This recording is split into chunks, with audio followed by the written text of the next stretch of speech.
All right, we should be back. So, hi Lothar. Lothar is here. And yeah, maybe spiritually for now.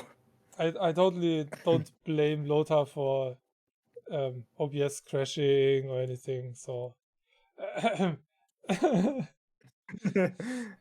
all right, let me switch over here.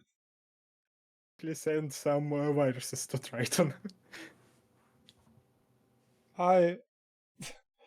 Okay. Oh, okay. Yeah, I can move better now because earlier it was like, I don't know. It looked like shit. My cam looked like shit. Anyway, Well, basically like mine now. yeah, your green screen. Well, your green screen is kind of messed up, and you're so big. Why are you so big? Yeah, for some reason, what she said. either your green screen don't want to cooperate or mine don't want to cooperate. Yeah, my cam kind of messed up with me, but it's the setting here in OBS for you, I think. But we didn't do that for a while, so let me see if I can change. Like a whole month. Yep. Okay, let me see. I think the lighting changed on your end, so. No worries. No, keep it. Okay, let me see. I have this cut. Okay. I think it's. I don't know why I don't. Oops. No, Lothar is a floating head.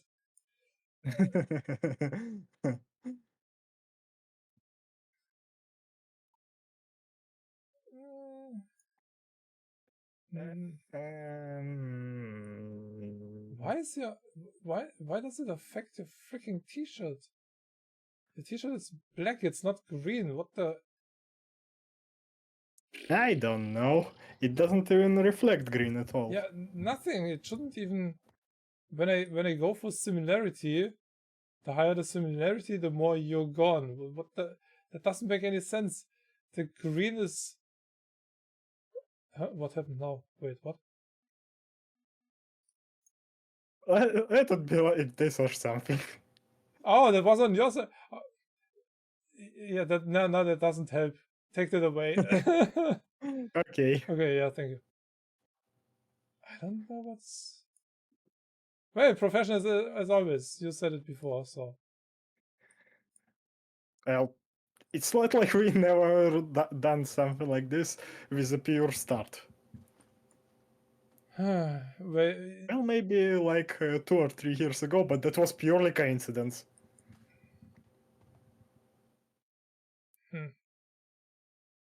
Well, we go with this now. Yeah, better than nothing. Yeah, exactly. Okay, so as I was explaining earlier, we're talking about Cyberpunk 2077 and the 2.0 update. You played it, I didn't. So yeah, and same with Starfield. You played it, and I was like, it's another bitch as the game, and decided to skip it. yeah, so should we just read?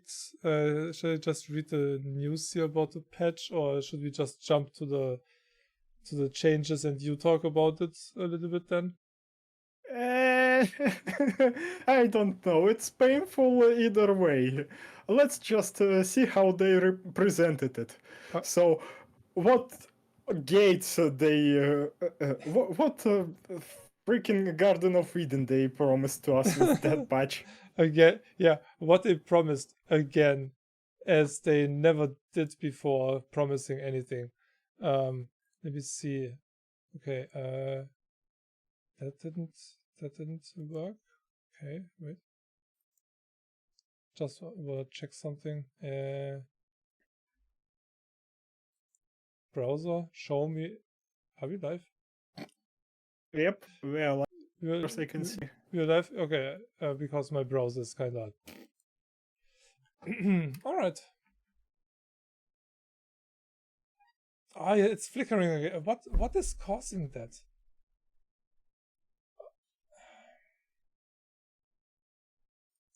Oh, it did?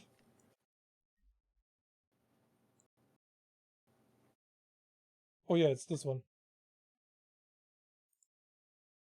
Let me... Bye. Bye. Bye, browser. Let me see. Is that better? Oh, that was really... That was...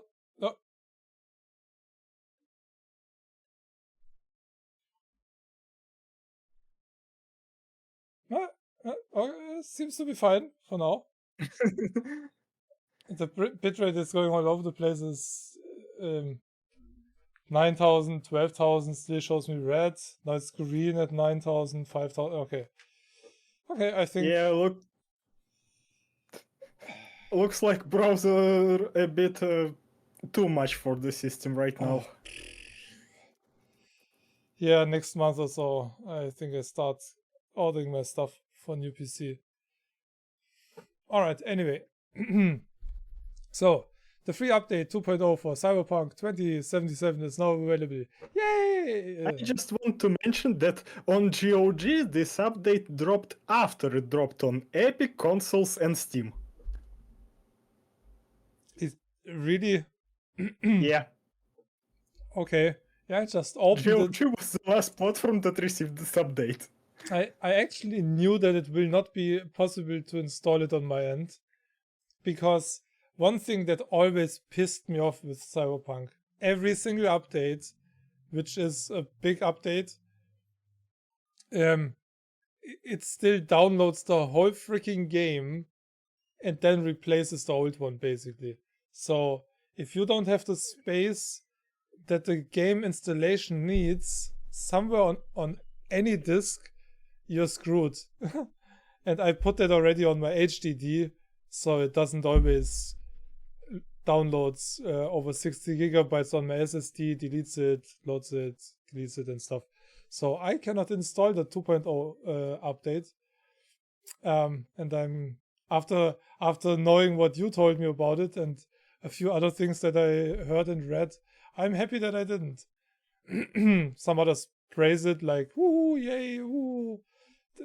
It's the Cyberpunk we wanted to have, or something like that. Some others ask that question: is that the Cyberpunk we wanted? But yeah, at least it's not the Cyberpunk that we played. It's not the Cyberpunk we played for 2 years. Yeah. It's a completely different game right now. Yeah, that's... So if people never actually was on the hype train for Cyberpunk and didn't follow all this year 3 shenanigans and whatnot, like me, they basically got a different game, a different one from what they bought. For example, like after they watched anime. Yeah, that definitely gave a big push. That definitely. Wait, let me write somebody something real quick. Yeah, and if we're talking about big push, I don't know where specifically this push happened, but not on Steam. On Steam, estimated active user base kinda not significantly got bigger after anime was released. No, it didn't. No, it well, didn't. According to SteamDB, but again, we don't know total number of owners for sure.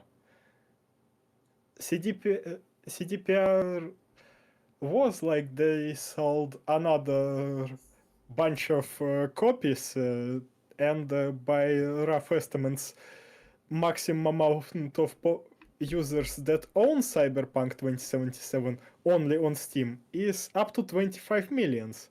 But that on rough estimation, and that highest of the number, lower is right about 15 million, I think.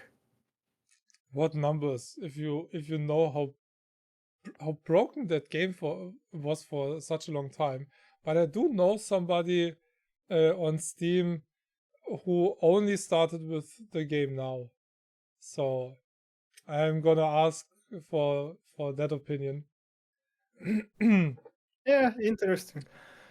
Okay, well, Ah, anyway, let me read here. mhm. It brings an overhaul to a number of gameplay mechanics and core game features. We changed the game, such as the police system and perk trees. Some stuff was actually, promised for the release already, like the police stuff. Along with Yeah, I all I can say about the police, it still can trigger when you do nothing well, practically. it's literally the first thing they mention here in the changelog. So let me let me Mhm. finish that here. Um, Along with various fixes and improvements. These changes apply to the base game and are available to all players free of charge. Yay! Ooh, a patch and an update is free of charge. Woohoo, CD Projekt. Woohoo! Yeah, Yes, yay! free updates. Never happened again or before. A patch. Talking about free patches, you suckers. Specifically not with early access games. It's never happened with them.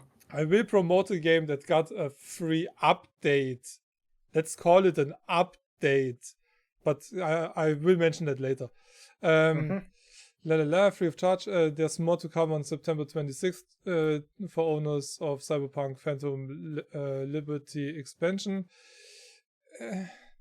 You can continue playing from existing saves, but in order, doesn't make any sense.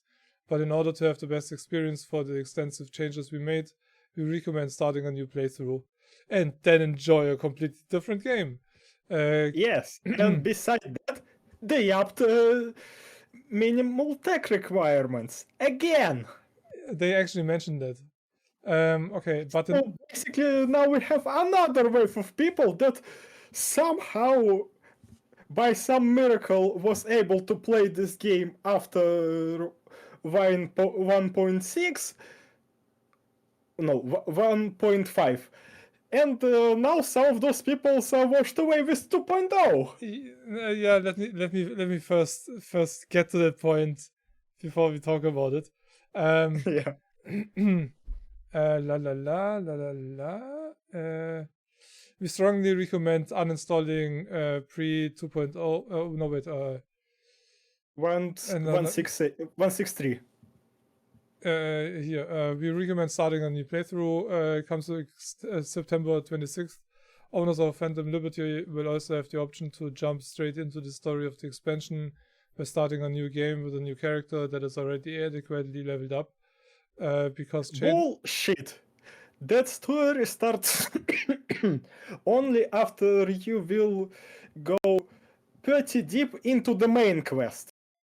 Yeah, So you can't jump into Phantom Liberty. You need to have a solid progress with main story. I mean that kind of makes sense. Because if people would buy it and wanted to play that first, kind of doesn't make any sense because, well, it is that, and that's a weird thing. We have title drop only after Act 1. Yeah, but the thing is, normally, when you get an add-on for a game, what? That look was like, normally when you get an update or an add-on for a game after 3 years after release of the initial base game, you would expect it to be something after the main game. But this Or at least simultaneously, like with Overlord Rising Hell. or something that would actually fit the end game that you played or something. But this add-on is an in-game stop doing that, OBS. Like you said, you have to play to a certain point in the regular game to be able to access that. So I don't know. Even if I start a new game and buy Phantom Liberty, I cannot even play it. So yes, and to granted, with 2.0, it taken my less time to go through the Act 1 and specifically for a decent chunk of Act 2. But still, it's we're looking at least about 6 or 20 hours total before you can access Phantom Liberty. 6 or 20 hours, depending if you're playing like Lothar or playing like me or something like that. It took me 10 hours to finish first part of Takimura missions. And yeah, comparing to my previous 20 hours, twice as fast. But that's not because I'm faster. That's because the game changed. Yeah, yeah. I don't know about some changes. Yeah. Blah blah blah blah blah blah. Because changes to the crucial game systems are extensive, we strongly recommend uninstalling pre 2.0 mods until the modding community has a chance to update them. Which is, well, shouldn't the game just kinda deactivate them by default? Not deinstall them, but just deactivate them by running. They already, well, for example, you're doing clean install of the game anyway. Yeah, that's so you kinda going to preserve your mod in a different directory. Like, I don't want to delete them. I'm going to put them away and going to replay the game afterwards. But yeah, I don't know what people going to think that going to run old mods in the complete overhaul of the game. Yeah, no, it doesn't make any sense. Specifically when mods sometimes break in between updates. Yeah, but like you said, it's basically, and like I said, with the size of the update, it always does a reinstall of the game basically. So yeah, I don't most likely. The thing that I don't understand, when No Man's Sky gets an update, it's like 2 or 3 gigabytes or so. And that's like content, story, whatever stuff they put in with their huge updates. It's not like it's 20 or 30 gigabytes installing or however big the installation of No Man's Sky is. Back in the day, you downloaded a patch that included maybe 3 or 4 files that were changed, like the executable being updated with new code and whatever, and maybe a DLL and maybe something else. But nowadays it looks like they download everything, like the textures and the sound and whatever, for no reason. I mean, why does the game need... There was a texture swap in Cyberpunk, I can tell that. Yeah, but... Some models were changed. Some models were, as far as I can tell, were deleted. But NPCs still can use some of those model weapons that you can't use. What was deleted? Some, at least 3 or 4 shotguns were deleted, but one additional was added. Well, one additional was added and one was changed into another model.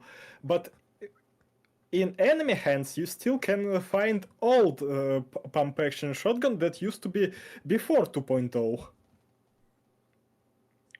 Oh boy. Well, I don't know if you can get an old model of pump action shotgun, but so far I haven't seen one. Oh yes, stop doing shit. Or did you change your light? Well, at least it's not a whole scene flickering, just that thing. Yeah, did your lighting change? No?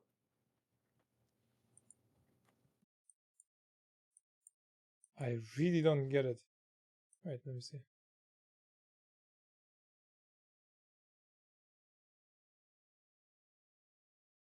That disappears half of the Lothar. I don't understand it.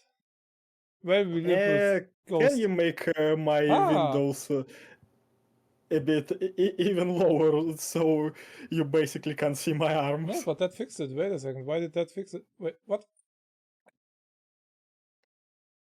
Wait, what? I'm even more ghost than I used to be. Yeah, why does that? For some reason, when you put up your arms, it changes the lighting in your room. Yeah. Maybe because there are a bunch more light. Well, It's really, bunch more color besides black. yeah, that's super weird. Okay, now it's completely different. Wait a second. What is happening to Lothar? Lothar, what is happening to you? Dark consumes me. Ah, don't be a ghost. Ah, screw it. We live with that green screen then. Okay, anyway, let me finish here. Outdated mods can disrupt the experience in many ways and in some situations may cause critical errors, which kind of makes sense. Yeah, and as I said, with mods, it's a pretty usual thing.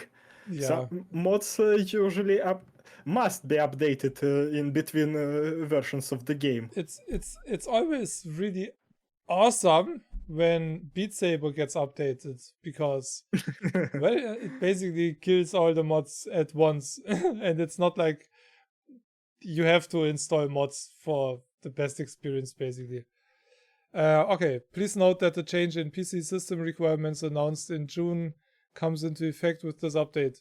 It's especially important to note that running the game on an SSD is now a requirement. But seriously, don't get me wrong.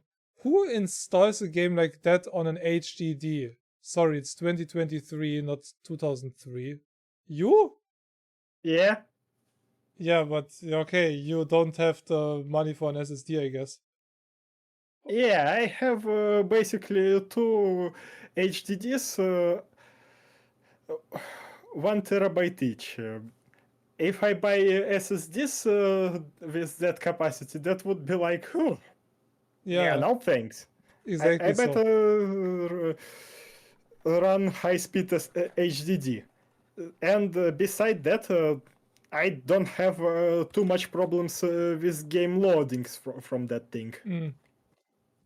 Yeah, well, but besides people who don't have access to SSDs, which well is a thing, it's kind of normal to just install a game like that on an SSD if you have access to it, Well, obviously. Yeah, and not on Chinese SSD from Alibaba that claims to be 1 TB, but usually 25 gigs. Yeah. No, don't do that. Don't try. I saw videos about that. I mean, this I did for a test. I had to buy something from a different store, and I did get the money back and could keep the item, so I didn't lose anything and did get the item. But it was a power bank, and it was like this big.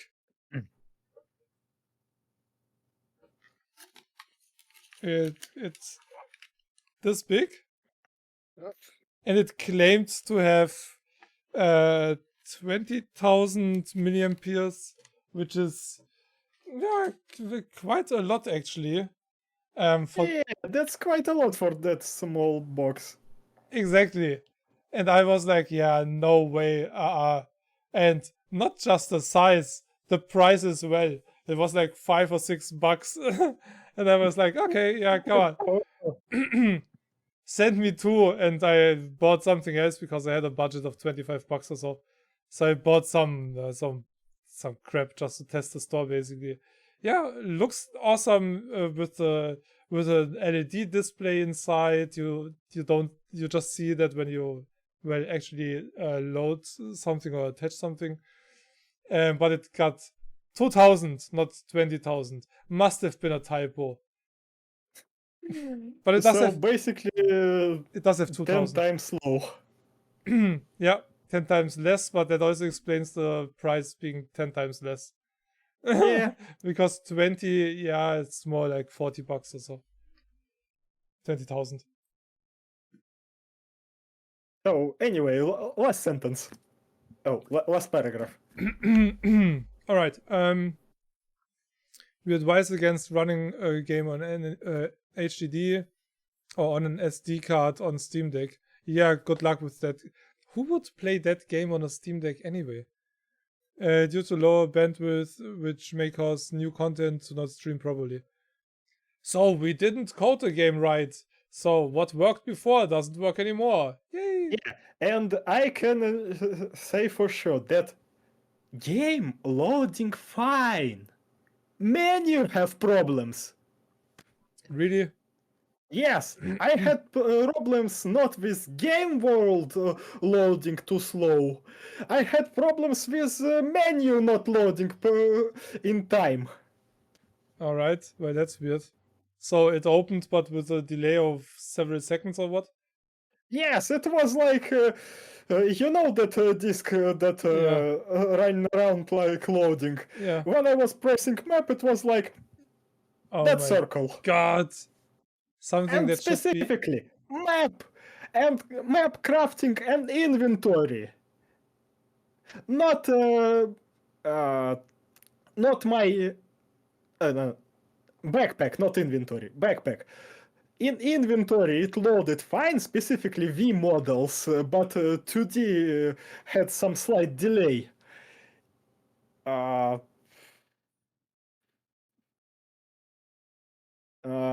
Cyber implants loaded fine, but most of the menus that have mostly 2D stuff, it had delay. 3D stuff loaded fine, even on my HDD. That makes not a lot of sense. Yeah, that's why I'm not. I refuse to believe that this game must have a SSD to play. Yeah. Yeah, like I said, I cannot even install it at the moment. I don't have the space and don't want to deinstall stuff just to update that game, so... Yeah, fair. And I still have 2 main missions left to do. Still didn't do that. So yeah, I guess I'm gonna finish it, and since I'm not playing Phantom Liberty, I'm just gonna start a new run and try for myself what mess it is now.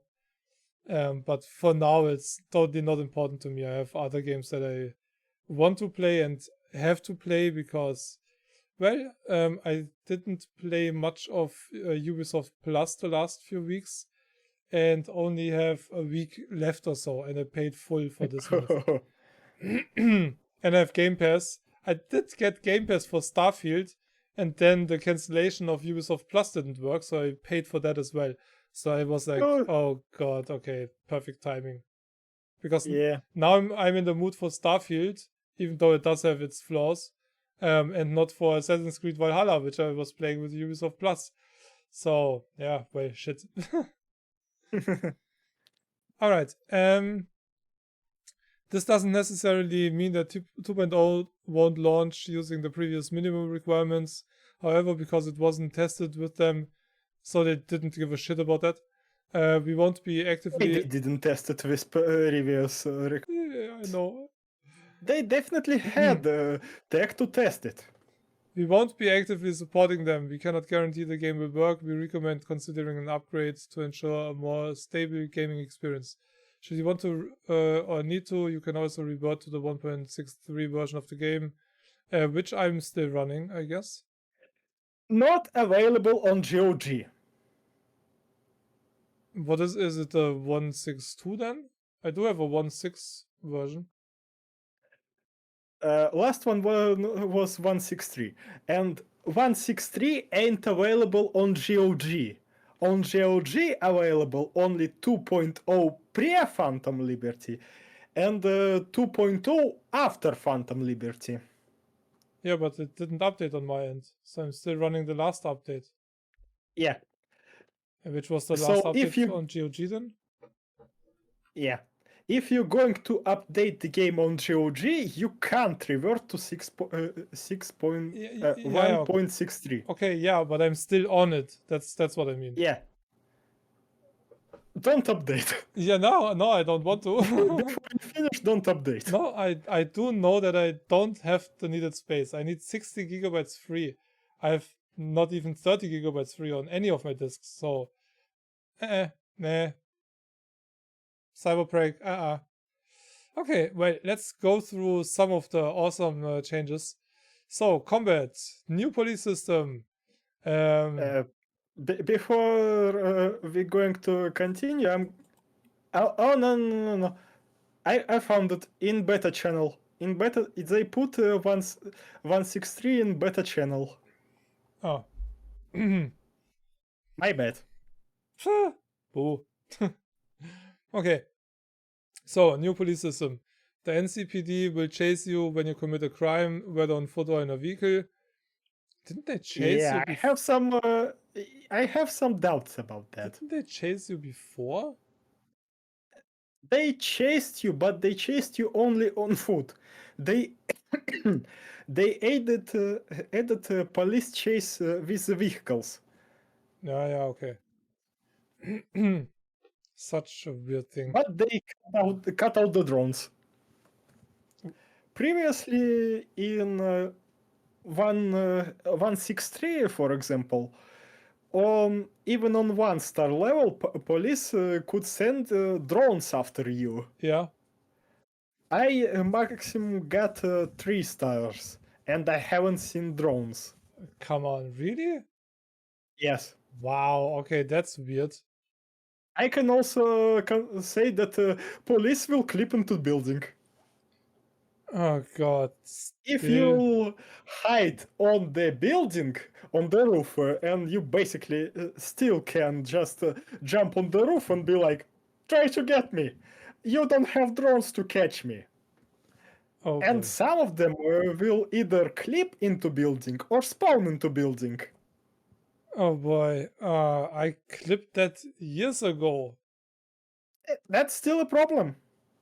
Literally years ago. Oh boy. All right. Well, how do the chases in the cars work then? Because cars handle like trash, most of them right now. Remember how I told you years ago that Type 66 was the best vehicle in the game? Yeah, I'm not too much into meta and stuff like that, but yeah. Well, because it had great handling, it was great with turns, was great with brakes, and had decent maximum speed and had pretty fast acceleration. So I got Type 66. It was so uncontrollable, it's basically unbearable. I bet. Car also always was spinning, even with slight adjustments. Back wheels always sent car into the drift. Acceleration was... Car sounded like it's accelerating fast, but it was accelerating slightly faster than starting vehicle. Oh boy. It have much bigger... Well, it's much faster, obviously, but again, car basically uncontrollable. Every turn making it go spin. You can't pursue cars in that vehicles or get away from cops in that vehicle. Oh boy. Do you miss the perfect driver skill or something? First, I don't know if that skill exists because I picked only one driver skill because I wanted to get it. It's basically more faster and safe exit from the vehicle that going really fast. Other skills I ignored because whole car skill tree, it's basically one skill in every skill tree. One beginning skill in every skill tree. You have 5 whole skills for the car. Well, at least that's what I saw in 10 hours of gameplay. I didn't check expert mark because I didn't check expert for any skill for now. I didn't go into advanced yet, but that's something that I'm gonna mention a bit later. But yeah, all of the car skills just there. I didn't even know there was the car skills, actually. I was actually making a joke with that. Why the fuck are there skills for freaking cars in there? You know, they are so insignificant that those skills basically does not exist. Have there been skills for the car before? No. Yeah, see? Why put... Oh, I know why they put vehicle skills in it, maybe. Maybe they played a pre-release Starfield edition or something. Because there you have skills for your spaceship, obviously. And maybe they were like, oh, good idea. And talking about skill tree, now it's castrated. You have much less skills that don't make a bunch of difference. Yeah, I read about that. But yeah, we're going to talk about that a bit later. The main... That thing that they're saying that now different type of police will hunt you down depending on your wanted level. That was in 1.63.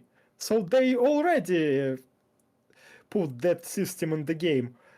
On max level, you were running from max tag. On before that, you were running from basically Spetsnaz, same police but heavily armed. And on second level, there was basically mix of light and heavy police, and the lowest level was light equipped police officers. Yeah, that's what I remember. I mean, yeah, so that's already was implemented in the game. Why they putting it like that? I don't know. Maybe it was a system that wasn't working the right way or so. Not it that was worked specifically like I told you, because previously and right now they still like that, but not that aggressive. Police could aggro on you without any reason. Police still can aggro on you without any reason. Maybe you just crouch in front of them and they were like, suspicious. Yay. He looked at us funny. Let's kill him. Yes.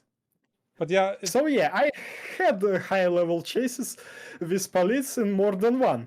I know that the system worked.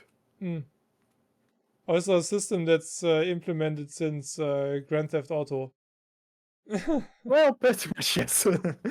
So, but if we talk about Cyberpunk, that system was working at least all 2022. Alright. I'm not sure about 2021 because I started to play much less in 2021. But yeah, whole 2022 the system was active. This reads like a regular info about the game, because the NCPD will now be present in the world, actively patrolling the streets of Night City. Officers working at crime scenes will now also engage in pursuits. Haven't they been present in the world before? They've been. All I can tell about that, they dropped much more officers on the map. Okay. But you still can go behind one of the officers, stealthily break his neck, and go away. Yay. Yeah. If you don't have anywhere to go away, you can jump over the fence. You can now hear NCPD radio chatter through the radio. Yeah, that's what we all needed. It's now... yeah. It's possible to quick hack officers. That's actually new.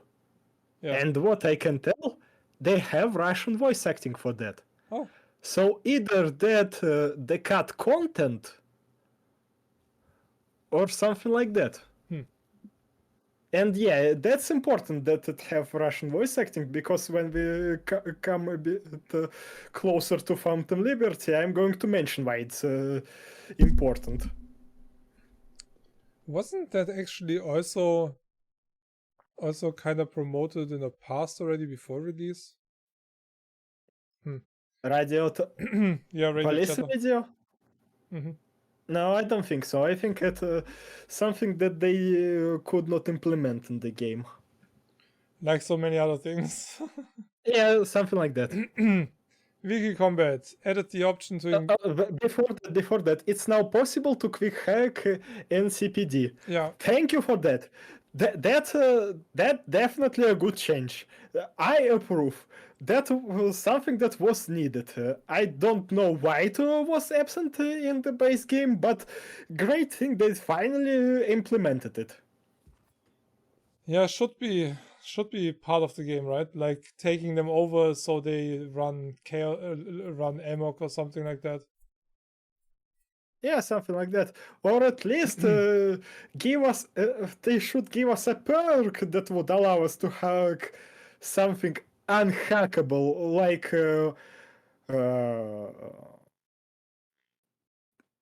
net watchers agents on something like that. Yeah, but everything so far should have been in the game for years already. Yes, it should have been in the game, or it was already in the game, but not working. Yeah. That's the reason why they still didn't implement the metro system. You can still not ride a freaking train. You still need a mod for that. There's a mod for it, but you have to wait now. Okay, so added the option to engage in combat while driving a vehicle from either first person or third person perspective. While driving, you can use pistols, submachine guns, and health items. Some vehicles come equipped with mounted weapons, which sounds pretty interesting. Melee combat is possible basically on useless. motorcycles. Yeah, I expected as much. But yeah, because scripted sequences still give you gun in your hand and tell you, "Go on, cowboy, show them." Yeah. And when it comes to pursuit sections, most of them, those sections basically going with follow the car and don't damage the car. There's only one section when you need damage. Okay, maybe 3 sections when you need to damage the car. But most of the time, vehicle combat is implemented just to fight against police. Yeah, because you you had some, like you said, you had some scripted sequences before that already, where you already had vehicle combat. You might not have been the driver, you might have been the passenger, but there have been several sequences where you one time you're chased or hunted by drones that you have to shoot at. And yeah, several times you hunted by gangs, several times you hunted by corps. Yeah. And at least 2 or 3 times you control mounted turret. Yeah, so it was already in the game. Now it just becomes a feature for the rest of the game, basically. So it's so weird. That's become the feature for the rest of the game, but as far as I can tell, it's useless feature. Yeah. Because well, let's say, for example, you want to deal with Cyber Psycho. Cyber Psycho can destroy your vehicle without too much problems. You basically make one big sitting duck. Yeah. And yes, that is literally bad idea to try to take Cyber Psycho with vehicle, because leveling exists. Yeah, we come to that a bit later. Yeah. But yeah, it's, I don't know, some stuff is just weird and was always weird, because you don't really have missions that are besides those sequences that are auto scrollers, basically, where you just well, basically turret section. Sometimes literally, sometimes figuratively. Yeah. So because melee combat is possible on motorcycles. Yeah, that sounds like fun, like in Road Rash. I have a lot to say about melee combat and nothing good about it. Yeah, I mean, how pointless is that on a motorcycle? I mean, there's no reason to do that. Are there motorcycle riders trying to hit you on the motorcycle with a... Only in the scripted sequence. Yeah. Because police using gun. Yeah, exactly. But besides that, you will not ride around town and some motorcycle goon will be like, oh hey, let's kick that dude and start a fight or something. That's not gonna happen. So why implement it? Yeah, that gangs, those gangs in Cyberpunk, specifically when it comes to random stacks of gangs, they basically like this postal. They going to react on you only when you going to attack them. That's the one thing. The game is violent as you are in the overworld. And you meet a lot of those groups next to motorcycles, but they will not get up on the motorcycle and be like, okay, let's fuck that dude off, or I don't know. Yeah, those vehicles just free fireworks. Yeah, basically. It's so weird. All right. That's basically that vehicle combat feels like basically mod that was added into the game. And we know that CDPR at least thought about it as a concept about vehicle combat, but as that was cut. And after seeing it implemented in the game, all I can tell, I can see why it was cut, because it's freaking useless. Yeah, and it's something that doesn't make sense to implement without any stories or any way to really make use out of it. Now it's just basically like, yay, let's do drive-by shooting or something. Yes. And let's talk about Mafia or GTA, for example. Yeah. Games where same shooting exists. Yeah, exactly. You're basically given the gun and told to follow the damn train, CJ, and shoot anything that stands on that train. I think it was vehicle combat was in the game since always, right? In GTA. Only in scripted no, in GTA. In GTA, it was always possible, when I remember right. I don't remember first or second one, but in GTA 3 it was implemented as Yeah, first and second was top down, so that might. I think only the cars were weaponized. Yeah, maybe.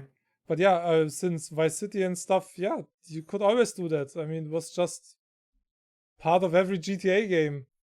It's just a given. I mean, how hard is it for a company to take one of the best game series of all time and just copy the good stuff of that, like vehicle stuff and different cops and whatnot. I mean, it's not like there's no example at least as a concept. Yeah. Get some inspiration from that and not be like, oh no, we skip all that shit because nobody wants that. Yeah, but why is everybody using that, and why is that such a big thing in GTA Online, for example? Well, in GTA Online, because there's a lot of assholes around. Yeah, but I mean, it's very popular for years already after the release of the single player game, and Cyberpunk was like, nah, we don't need that. We're better. Huh. Well, as I said, biggest crime is that they just add those features without giving them reason to exist. Yeah, exactly. It's not like you mentioned in Mafia. In Mafia, you have several situations where you have to use vehicle fights because some gang member or whatever is fleeing. So I don't know. It's so weird. Yeah, and some missions because you knowing how to shoot from your car could be piece easy, because you just basically would be able to either shoot the tire, which help you a lot, or shoot the driver in the head. That's the next point. In games that are almost 20 years old, or over 15 years or so, you can already shoot the freaking tires because, well, that's the easiest way to get rid of a car or slow it down, stop it, whatever. That worked in Mafia already. I remember that. You could also Yeah, Mafia 1 is 21 years old. 21 years already. So yeah, in a 21-year-old game, you could do that already. And physics simulation wasn't really the biggest back in the day. So GTA 3, 1 years older, 1 year older. yeah, I'm not sure if you could shoot the tires in there. Yes, same thing. But if we're talking about free aiming, that Mafia was the first one.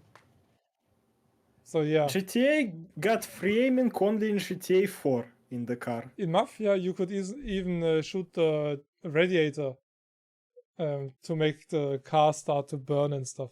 So Oh yeah, that as well. really sophisticated. I mean, driving around was a big part of Mafia, just like it's also a part of Cyberpunk. So kind of basic features that are out for decades, over 2 decades already. So not having it in a game sophisticated like this is kind of why not? Okay. Introduced new perks that unlock a variety of vehicle-related abilities, such as quick hacking vehicles, increasing collision damage, boosting vehicle weaponry, allowing the use of Sandevistan and Kerenzikov cyberware, and the ability to exit moving vehicles quickly and stylishly. Yeah, that's important. Yeah, that's exactly 5 perks. As I said, they added only 5 perks on novice level for every 3. So it's not such as, but abilities like this, period. Because they basically name all those. That's literally what they added. Okay, awesome. They literally added those 5 perks and spread them across 5 different trees. Oh boy. They all disconnected from each other. Oh god. There is no vehicle tree. Vehicle tree does not exist. Oh boy. Alright. Vehicles vary in durability. Vehicles equipped with crystal dome technology receive additional protection. No comments about that because I did not get a crystal dome vehicle yet. But other vehicles still hard to explode anyway. Even the rust bucket. Yeah, but wasn't there... I mean, you had durability before. When you crashed a car too often, it started to burn, right? Yeah, and again, it's already was... All vehicles was different in durability. Yeah. One vehicle took 10 grenades to explode, other 20. Yeah, so I don't know why they sell that as a new system, but it's a system that was in the game already. I think they basically selling it for people who don't know what Cyberpunk is. Maybe. Well, specifically Cyberpunk 2077, not Cyberpunk as a genre. You can now encounter AI-driven and randomized chases between different factions in a given district, which is basically the only reason why you have weekly combat. Huh?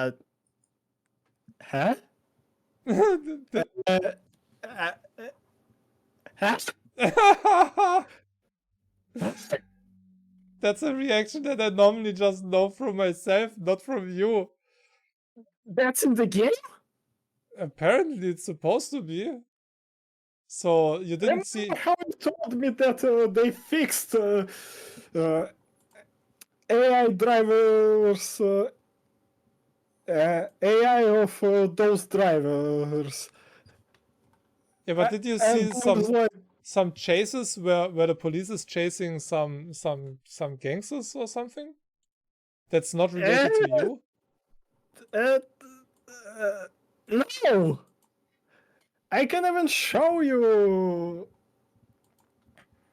Well, I already sent you the link. I don't know how your PC will react to basically trying to open the video. But yeah, that all vehicle drivers, I think that's some sort of bullcrap. Yeah, I saw how You know how you told me that drivers now can change the lane to avoid hitting you on the or something on the street. to avoid clogging the road, basically. So, what did I see was before you start that clip. Let me just describe the scene because I didn't record it. So I was driving fast forward. In front, two-lane road. Well, two-lane on each side. In front of me was a vehicle.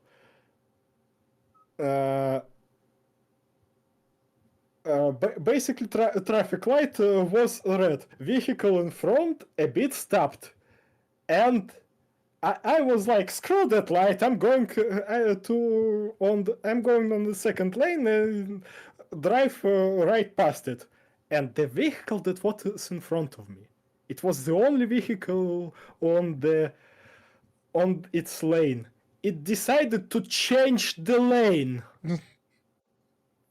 And it's still, after it changed the lane, it gone straight forward and not took a turn. So basically, my driver decided to drive around the traffic light in the lane when he was alone. It sounds That's how they fixed stuff. Sounds a bit like a reality for me sometimes, where you have a two-lane road, and you see there's a traffic light coming, and nobody's standing on the traffic light. So both lanes are empty, and you have nothing in front of you. And the person who is on the right lane the other lane switches to the other lane for no reason. That I'm like, why? So now I have to switch to the other lane because why do I want to have somebody standing in front of me on the traffic light? So, So sometimes AI might be more realistic than we think. So yeah, okay. I was basically, I stopped in the random place because I wanted to go to that melee shop. And I was decided, why not just stand and look at the traffic? Okay, so that's your car with the 10 meters here, right? Yeah. That's basically my car that's standing in front of everything. I just stopped there, not because I wanted to test it, but because I had to go to the shop. Yeah, you would expect that they're just like, hey, that moron is parking here. Nothing is coming. Yes, and second lane is basically free, and it's those lanes goes in the one direction. And we just saw something else here. Here, the difference in vehicles and colors in the game. Not that you have like hundreds or thousands of combinations you could do, and the game could have just a check inside. Is there a yellow car, ABC, whatever? Is that on the screen? Oh, it's on the screen. Let's not spawn. Yeah, spawn it in green or whatever. Here's a list of cars with combinations. Take the next one.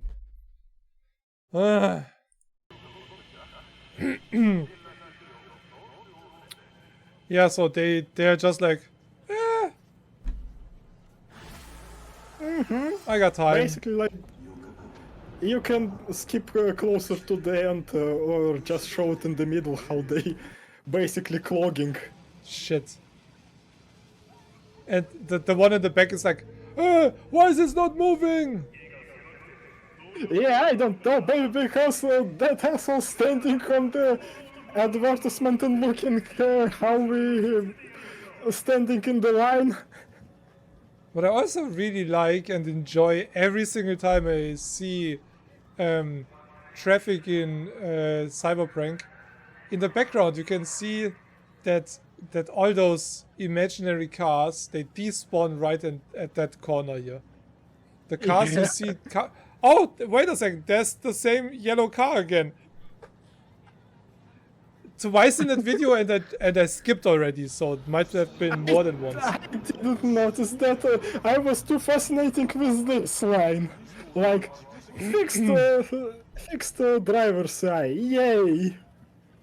Yeah, and they're all despawning, so you would expect a ton of cars come here. But there's literally no vehicle or traffic simulation at all in the game. Yeah, they basically despawn even before going to under the horizon. Yeah. Poof! Poof! It's not even... They're not even driving here, so nothing makes sense in this game.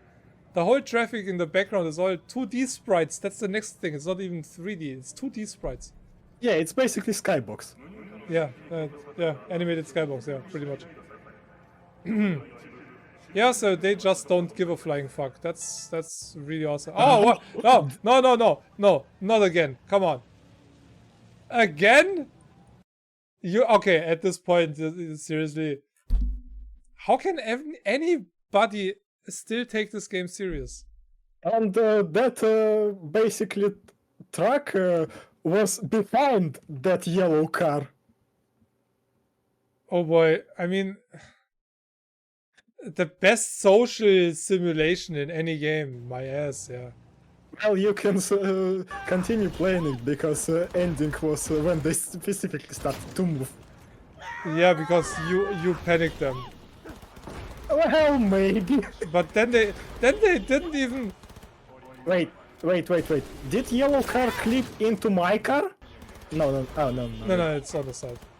Yeah. Car again.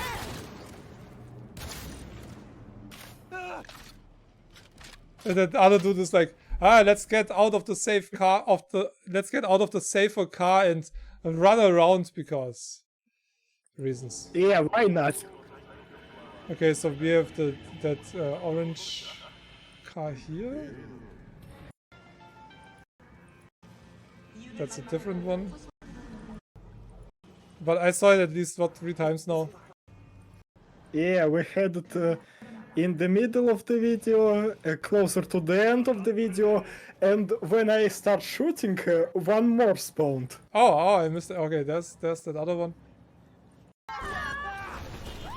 Oh yeah, right, that's coming from... Is there a road over there? Yeah, there's a road. But 4 times the exact same car. That's not happening in reality. Nowhere. So... Well, it can happen in reality when there's some cheap car with limited painting. Yeah, but still on the same roads in... How long is that video? Like 10 minutes?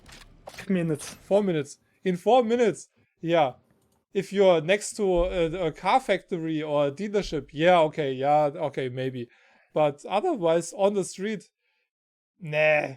You might see 2 red cars, but they might be a different maker, you know.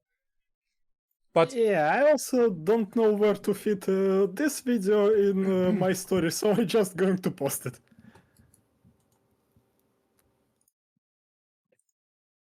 Let's see.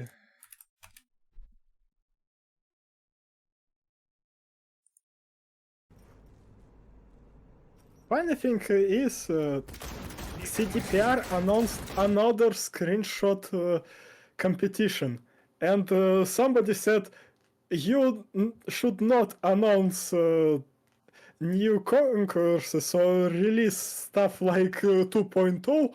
You should fix your technical issues. Yeah, it's His comment was deleted. Yeah, I wonder why.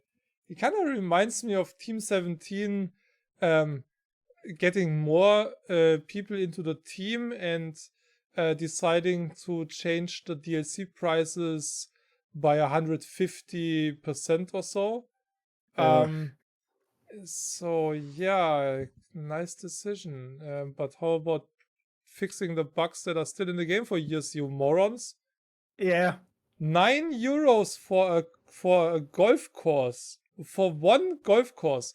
The game costs 15 or 16 bucks. And it does have a workshop with hundreds of free maps. So, it's so stupid.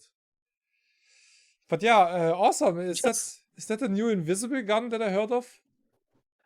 It's not new invisible gun. It's all new old invisible gun that was in the game from the beginning. It's the starting mission. It's like in what game was it where you had a finger gun? The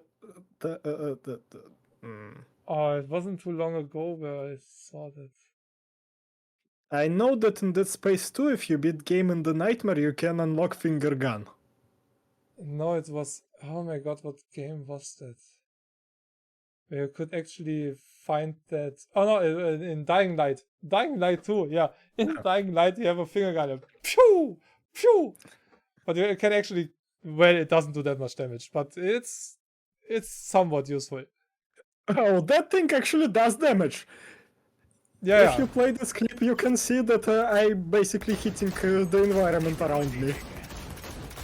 It looks so weird just to see that animation. I was... you can see bullets as well.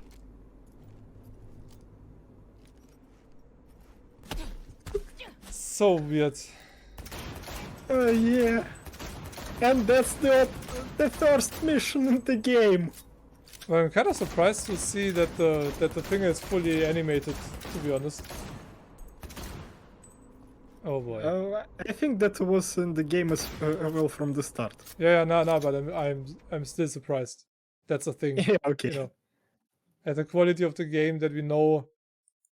Okay. Attentions to details was high.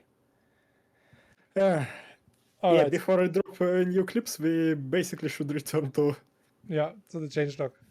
Yeah. Because it's quite long, actually. We don't have to go through everything, but through a few things at least. Combat AI enhancements. At others, so it's basically... Oh, perks is... yeah, okay. So, combat AI. Yeah, we made Let's just numerous skip it. improvements to enemy AI, including various enhancements to enemy netrun AI, improved NPC reactions to grenades and the use of grenades, NPC reaction time when flanked, faster detection time by enemies when you're walking or sprinting. Enemies equipped with Sandevistan cyberware will now activate it to counter a player who uses their own. Enemies that don't hear a silenced weapon but do notice the bullet impact will now probably investigate the source of the gunshot. Made improvements for scenarios where a group of NPCs can join another group in combat against you. Okay. I didn't notice anything like this, and improved enemy AI with their grenades. As you know, only 9 streets used to spam grenades. Now every gang spamming grenades. Mm-hmm. On nightmares, at least. So before that, grenades used to be owned by Maelstrom basic frag grenades, Tiger Claws EMP grenades,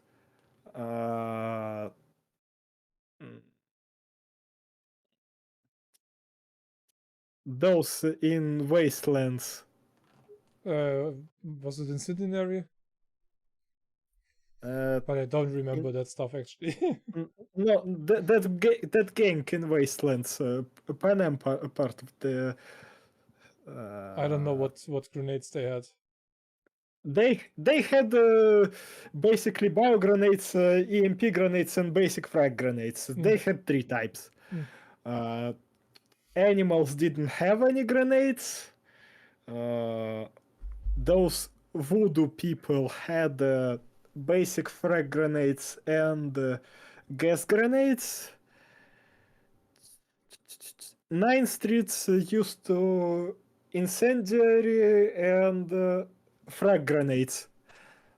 So only one group that spam grenades was 9th Street. Now every band spamming grenades. Okay, yay. Yeah. Sounds like fun. Improved AI. Everyone using the same tactics. Yay. Huh. Alright, netrunning changes. Added perks to expand netrunning capabilities. For example, a new overclock mode allows you to upload quick hacks by consuming health if you have insufficient RAM. You can also acquire the ability to queue multiple quick hacks on a single enemy. Wait a second. I think there was a perk that Could could allow you to unload hacks by the cost of your health. I'm not sure I about think there that, was but, something like that. but you could queue multiple quick hacks on a single enemy before, right? Yeah. Oh, no. You couldn't. No? You could queue several quick hacks between different enemies. Ah, okay. There was quick hacks that used to spread between enemies. Yeah, okay. Rebalance RAM costs, rebalance damage and upload time, change the effect of some quick hacks, remove the option to use breach protocol on enemies. Huh? I don't know why they removed breach protocol. Breach protocol basically allowed you to use less RAM on enemies. Yeah. I mean, kind of makes sense on those big armored enemies. But now you must either have this RAM or go and fuck yourself if you basically playing as Netrunner. Yeah, I did hear that hacking as it used to be before, so the way I was playing, not using any guns. It's definitely nerfed. Yeah, it's nerfed a lot. Yeah, that's what I heard.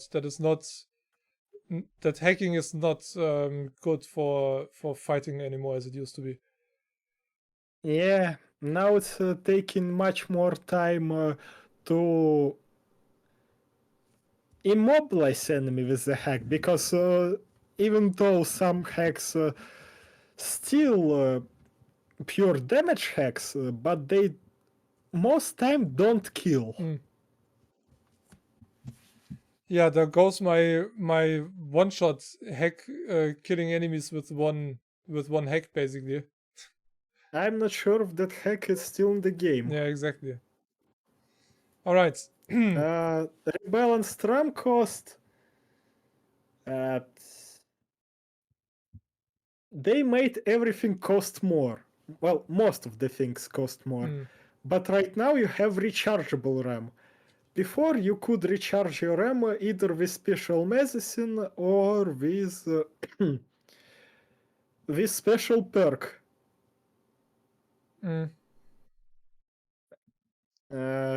For some reason, stream in buffering for me. Is it? No, it's fine. Oh, okay. So before that, you could pick perks to allow you basically unlimited hacking. Right now, you recharging your hacks without needing to pick that perks, but your hacks practically useless. And even if by some complete accident you'll pick some blue or yellow or purple or yellow hacks, you can't use them in the deck, in your basic deck, because you have now limitations. CDPR put limitations that you can't use golden perk, golden extensions with anything below golden level.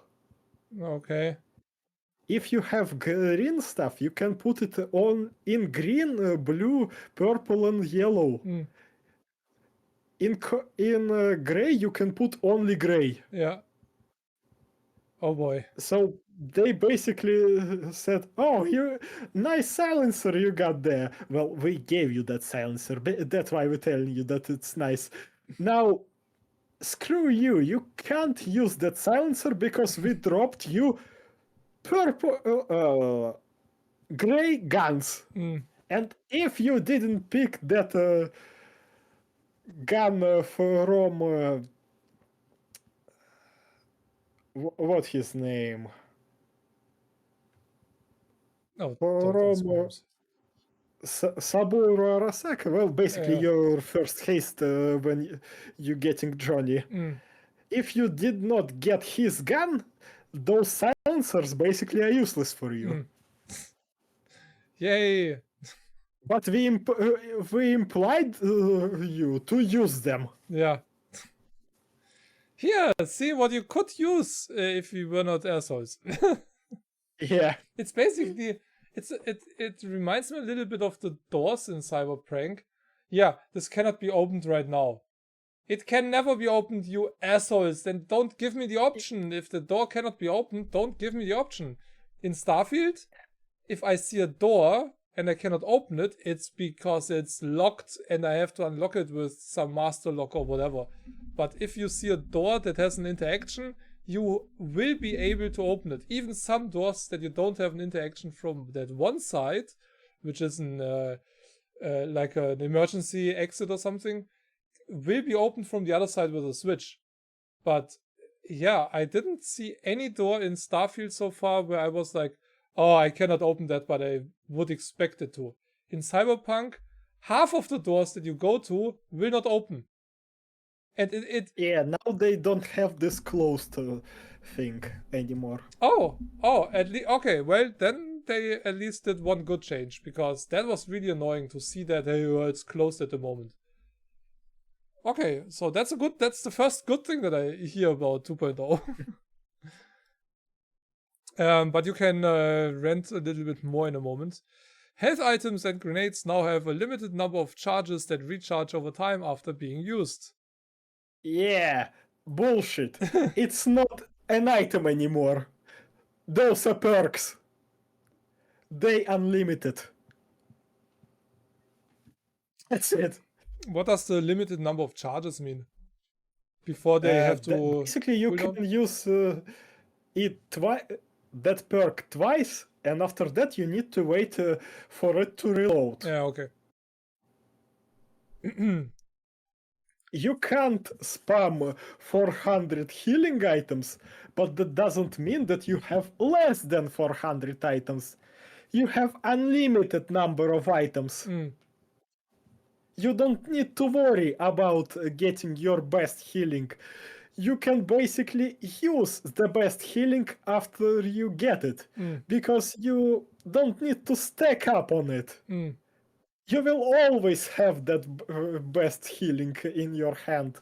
Alright, well, at least no healing items needed anymore. So you don't have to collect that. You still have pick up healing items and grenades from random drops. Yeah, that doesn't make any sense. Yes. Because you don't need them. Granted, they are rare, and they deleted healing items spawning in first aid kits. Huh? Yeah. They deleted healing items spawning from health kits. How does that make any sense anywhere? The fuck? I don't know. So, games still have random drops of grenades and healing items. But they're going to drop either from enemies or from some random chest outside. Oh my god. Yeah, like you said, they didn't know what they wanted, and I mean, it's kinda like they asked 20 different people, what do you want? And then without consideration, just put it in. I can't spam grenades, but that doesn't mean I can't use 20 grenades in one battle. I can't spam grenades mean that I can't roll 20 grenades in the row. That doesn't mean that I can't roll 20 grenades to kill everyone. And best thing is, I don't need to craft new grenades after that. Yeah. Well, that's one positive thing, but still, I mean, That's not a positive thing. That basically means I can take this grenade that created one big laser ball, throw it into, well, let's say into the final boss, and they melt him in, 2 fucking seconds? Yeah, well, I never really used grenades much. I use them a lot. I used to play more around crafting. Oh yeah, and if we're talking about crafting, crafting is not useless. Yeah, I think they mentioned that in a bit. I didn't Yeah, okay. really use crafting too much because back when I played, I found it kind of useless. I mean, for 1 or 2 weapons, yeah, I did it, but the outcome for the materials and money it costs to upgrade was like, I don't know, if I get 3 more damage on a weapon, that's nothing. 3 more damage. That 3 more damage nothing if you're not putting perks in crafting. If you're getting really cool perks in crafting, you could get buffs up to 20 or 50 damage per level. Ah. Yes, and if we're talking about some relic weaponry like Comrade's Hammer, you could craft it, but you could put a lot of perks into making your weapon much stronger after crafting it, and basically every weapon that you craft going to be much better than anything you could possibly find in the game. And you craft lowest possible level of that weapon, and then well, that's possible only with relic weaponry, but still, and then you're going to upgrade it from green to blue. That damage bonus will stack, and from blue to purple again damage bonus stack, and from purple to golden that bonus again stack. You could get a weapon that could one-shot everything and 3-shot the final boss in game, in the head. Yeah, I think crafting might needs to be explained a little bit better. But I also have that feeling in Starfield. Starfield crafting, it takes a lot of playtime to even be able to unlock it. Oh yeah. And yeah. I don't know. I put 1 point in weapon crafting now.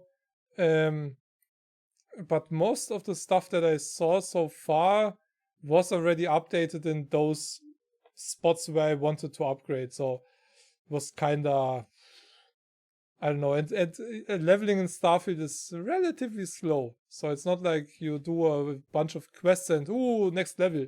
Like in Assassin's Creed, you get level every several hours. In Starfield, you can play 5 hours and not get 1 level. So, and I have so much playtime in this game already. I don't even know why. That's the only thing that the game kinda does right. Just 5 more minutes. That's something that Starfield does right, like other Bethesda games as well. But more about Starfield later. Okay, so stamina is no longer drained outside of combat for actions like sprinting, sliding, and jumping. Stamina, well, that's good actually. Stamina is. I don't know. For me, it's indifferent because I never had problem with running out of stamina. I usually get a drink from every beverage that I could find non-alcoholic, and stamina could regen in basically a second or 2. Oh. And I could continue running. I never had problem with running around with pretty much unlimited stamina. Yeah, I don't remember having too many issues with that either. It's so drained. That basically they solved the problem that wasn't a problem at all. Yeah, pretty much. Yes. Oh yeah, and now your health regenerating outside the battle without taking perks in the strength build. Oh, okay, so that's just default now. Yeah, I can't say that it's kinda good thing, but at the same time, those healing items, basically those consumable items, specifically like food, it's practically useless. Yeah. I usually consume food just to not use main healing items. Because of the food, I could regen my health to the max outside of the combat. And I basically were running with full health and with full supply of my healing stuff. In Starfield, you either have to go to a doctor or use healing items. The other way is to sleep. Sleeping is the only way to get your health completely up. But besides that, if you don't heal, there is no healing. If you go into a battle with 50% health, you have 50% health. That's not gonna change.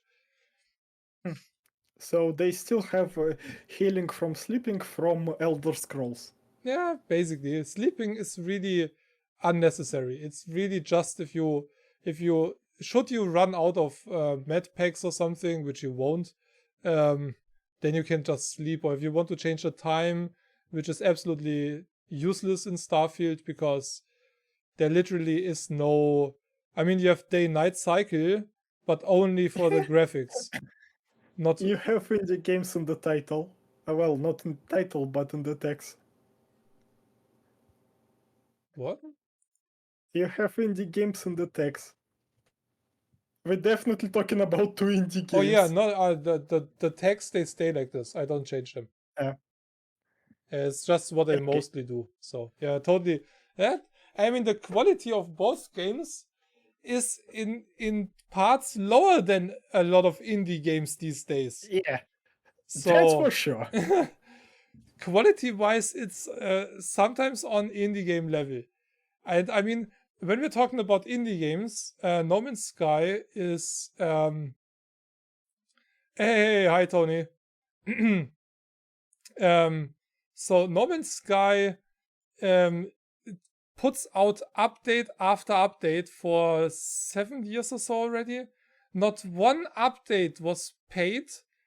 And I mean, it was bad at release, but hey, they put so much more stuff in the game now that it is way more than they promised in the past. So that's they totally revived themselves with all the updates over the years.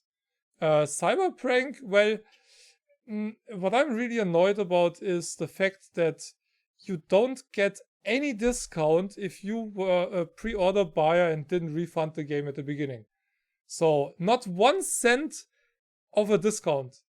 And hey, hi. Tipton? Wait, what? What are we talking about? So yeah, talking about updates. Let me actually show that here for a moment. I saw that by accident. A friend of mine messaged me and told me about it, and I was like, huh? Update? Calling Tipton? What update? No. Savant Ascent is an indie game from 2013, and they just released a new version. If you owned this old version, well, if you buy it now, you won't get it for free, but the original cost 50 cents. They released a new game. And for everybody who owns the original, well, here guys, have it for free. The new one costs, I think, $8 or something like that. It's kind of weird that it isn't linked in here.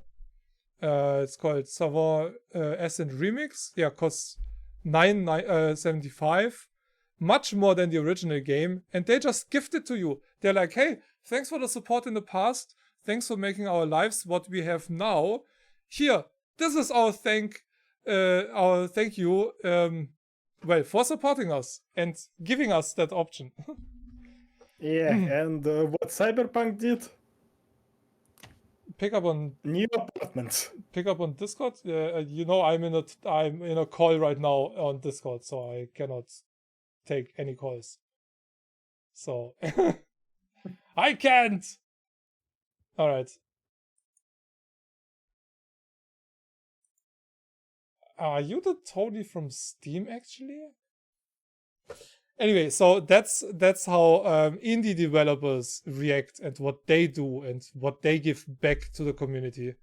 Granted, not all of them. And if you look back at Dark Souls 2, if you, for example, buy Dark Souls 2 original, and after Scholar of the First Sin was released, you got like 20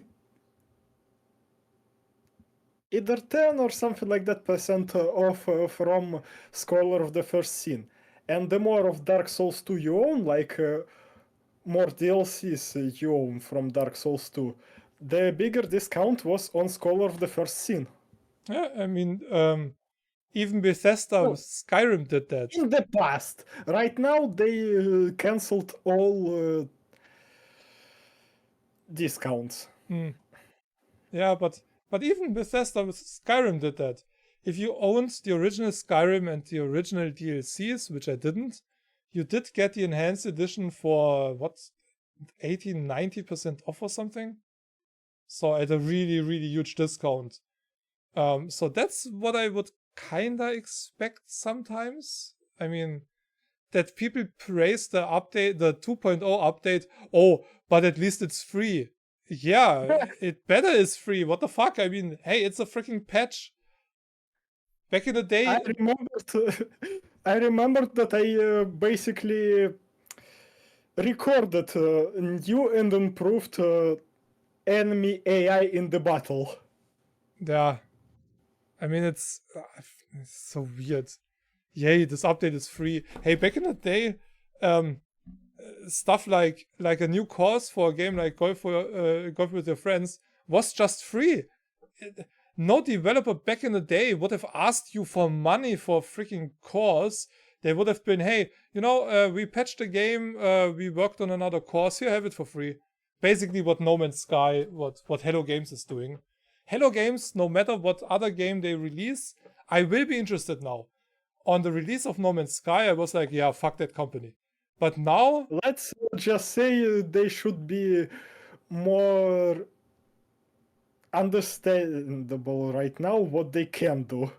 Oh, yeah, well, I mean, they could deliver. They were just too soon. It was like Cyberpunk should have released now and not 3 years ago. And No Man's Sky was the same. It was looking at state of Cyberpunk, it's still broken as hell. Yeah, well, that's a different point. But I mean, Starfield is it does have its broken stuff and its issues and glitches and stuff. But as far as I know, there are no really game-breaking bugs or anything. So I don't remember one mission that I couldn't do because of a bug or something. Oh, no, wait. There was one actually that I had to do 2 or 3 times because the first time by accident I shot somebody from, in quotes, my crew, but I didn't realize that until I shot one person and they were all fighting me and I was like, oh, what the fuck is going on? But well, they were just pissed and wanted to kill me then. And another dude came in from a security and the game told me to talk to him, but he was shot on the ground and not dead because some NPCs cannot be killed in Starfield. And it told me talk to that guy, but there was no interaction to talk to that guy. Second time, I didn't shoot at my guys because I realized, oh, that was by accident because I thought they set me up and they started shooting at me. So the other dude came again, talked to him, didn't work. I went out of that room, came in, and he was like, hey, wait a second, hey, bounty, I don't know, whatever. It was right in my face like this. So the camera was glitched. It was so big. But then it actually worked. I could finish that quest. So it wasn't really fully game breaking. I just had to load a quick save and it was done. But in Cyberprank, there were several things that kind of prevented you from continuing a quest or finishing a quest. So yeah, like specifically Takimura quest line. Yeah. When he won't even call you back. I did read about one thing, one quest or one mission where Johnny asks you something, and if you have 2 choices. If you choose the wrong choice, you will break the game. Really? Yeah, you will literally break your game. You cannot finish the game after that point anymore when you choose that. I don't remember which one it was. I hope they fix it. Should I ever play up to that point again? But yeah, it's... I played Witcher 2 this I told you that this game have soft lock, and after first time I played it, Cyberpunk and what the name, Witcher 3 wasn't released yet. So they, when I played it, Witcher 2 wasn't the new game at the time, but still was most fresh game of CD Projekt Red. Mm. After all those years, this softlock still exists in the game. Oh boy, that come on! I mean, seriously, it's still an indie developer. Yeah, and it seems like they have issues, still issues with Witcher 3 Enhanced. Yes, and I told you that this game buggy as hell and nowhere near release state. Collision Problems alone basically telling you that this game is not right. And that's out for in December last year, I think it was released, so almost out for a year. Yeah. Didn't fix it. I think they abandoned it because right now they not even mention Witcher 3 next gen as one of the projects that they're working on. Right now they're basically telling that they're working on Witcher 4, Witcher 1 remaster, and some another Witcher game that we don't know. Wait a second, did they... Wasn't the Witcher 3 Enhanced a different install? No, It it's the same install. Oh, okay. If you want the original Witcher 3, you should check into beta branch that you want a legacy edition. Ah. Classic, okay. The classic release. Ah, okay. Yeah, that's also new because I know that I had 2 versions in the game. Okay. Last update was in July, was the last regular update. Tony, I just read that. Yeah, we don't normally do call-ins, so sorry. Just sometimes. Alright. Oh, Ghost Lota is back. Okay, back to Cyberpunk. Okay, let's do it like this then.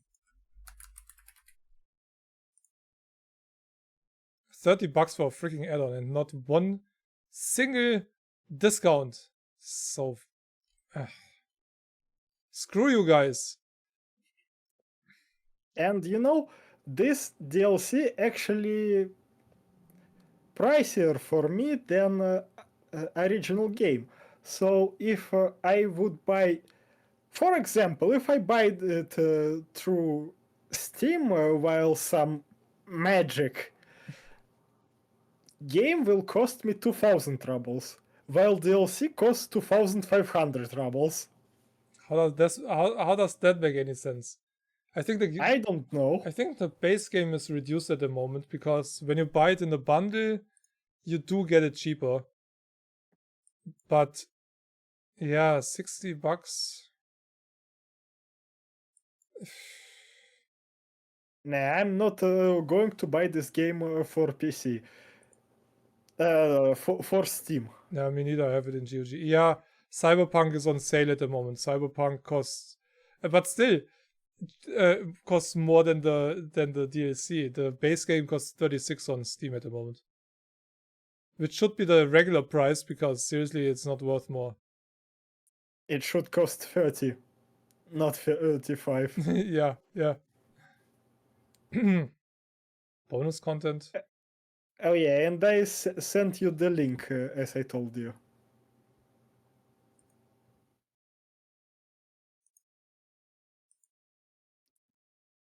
Funny thing is, there is a metro in Cyberpunk anime, but not in the game. Well, it is in the game. It's just not used.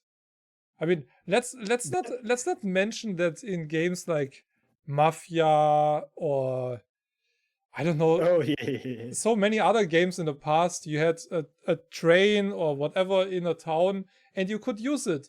How useful it was, that doesn't That's a matter. different question. Yeah, it doesn't matter, but it's a freaking RPG. You see something drive by, you can ride every vehicle. Why can I not go on a freaking bus or on a train if I choose to do so? Because a friend of mine on Steam, he's like, he loses every grasp of reality when he plays RPGs. So he wants to be involved 100%. There could be fire around him, he wouldn't recognize it. He is completely in a game.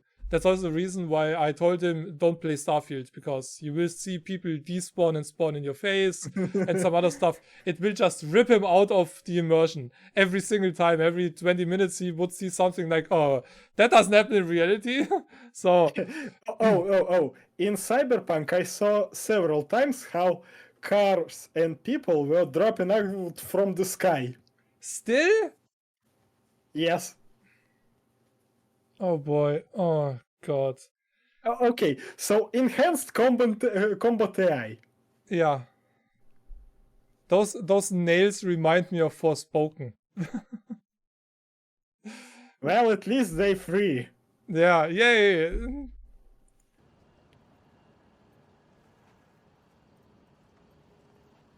All right. Yeah, he's totally attacking you. Hey, you can see that it's fight. I mean, says right there. I think he just Isn't went. that? I think he just went behind the car to pee, not to pee himself. Oh wow, that was a nice attack. He almost got you there. Yeah, I know. I was like, whoop. That was a sweaty fight.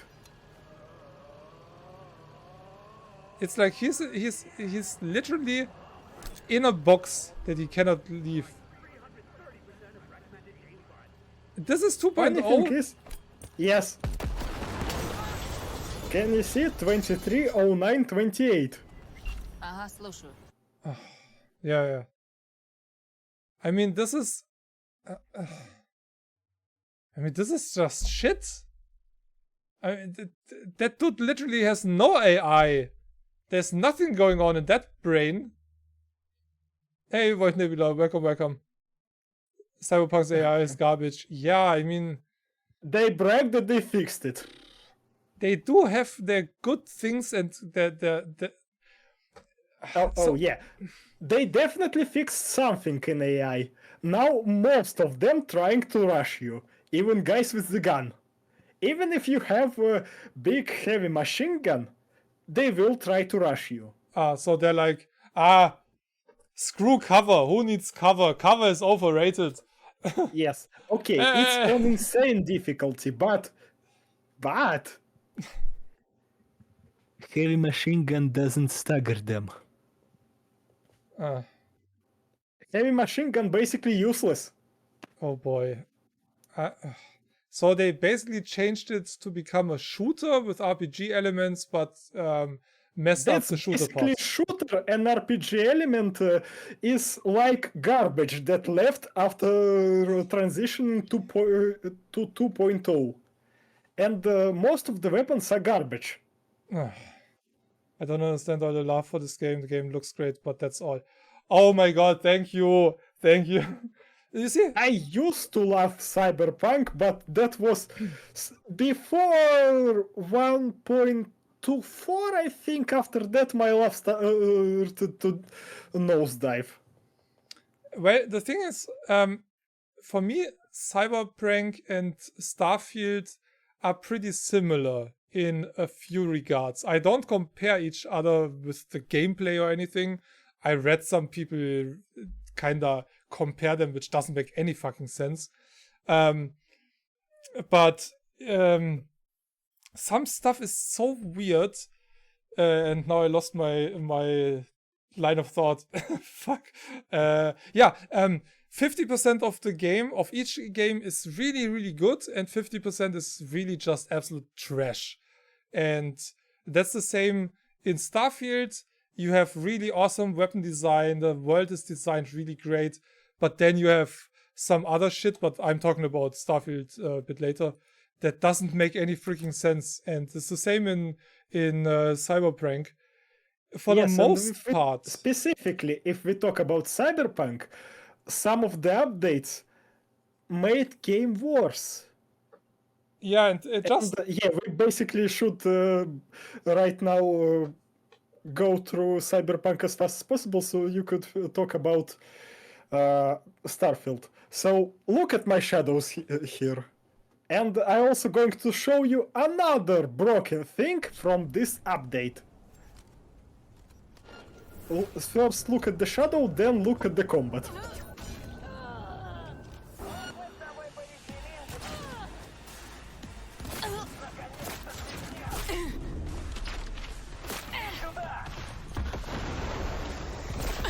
Your shadow is opposing when you're changing the weapon. Yeah, you also didn't throw the grenade in the shadow. What the fuck?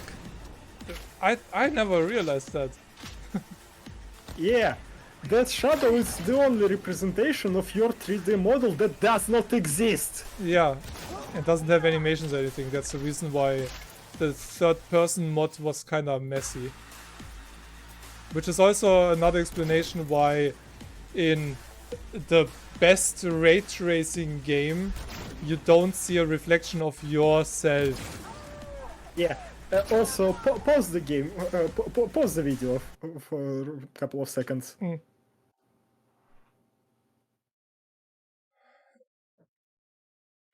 Yeah, I did. So, what you see that weapon? What weapons I have in my hands? Yeah. Yeah. So okay. Don't tell me they played messed these up. games a lot.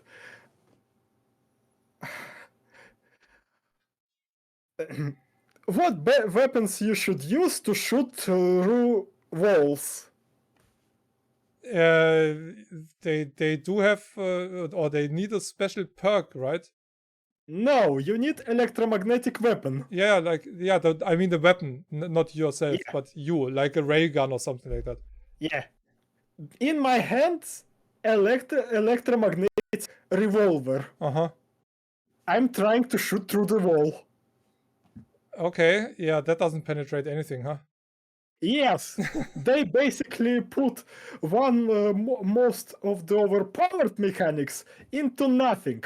But enemies still can shoot through the walls, even with regular weaponry. They just need to believe hard enough that they can penetrate this wall. Ah, yeah, okay. Ah, that's how it is. What game did I play? Yeah, in Assassin's Creed, you can get an upgrade for your arrow, which gives you a chance to, when you aim long enough, and if you use that special function at that moment, you can penetrate doors or wooden stuff, for example. The moment you see an outline like this for the character, you know you will be able to hit that person after or behind whatever he's standing.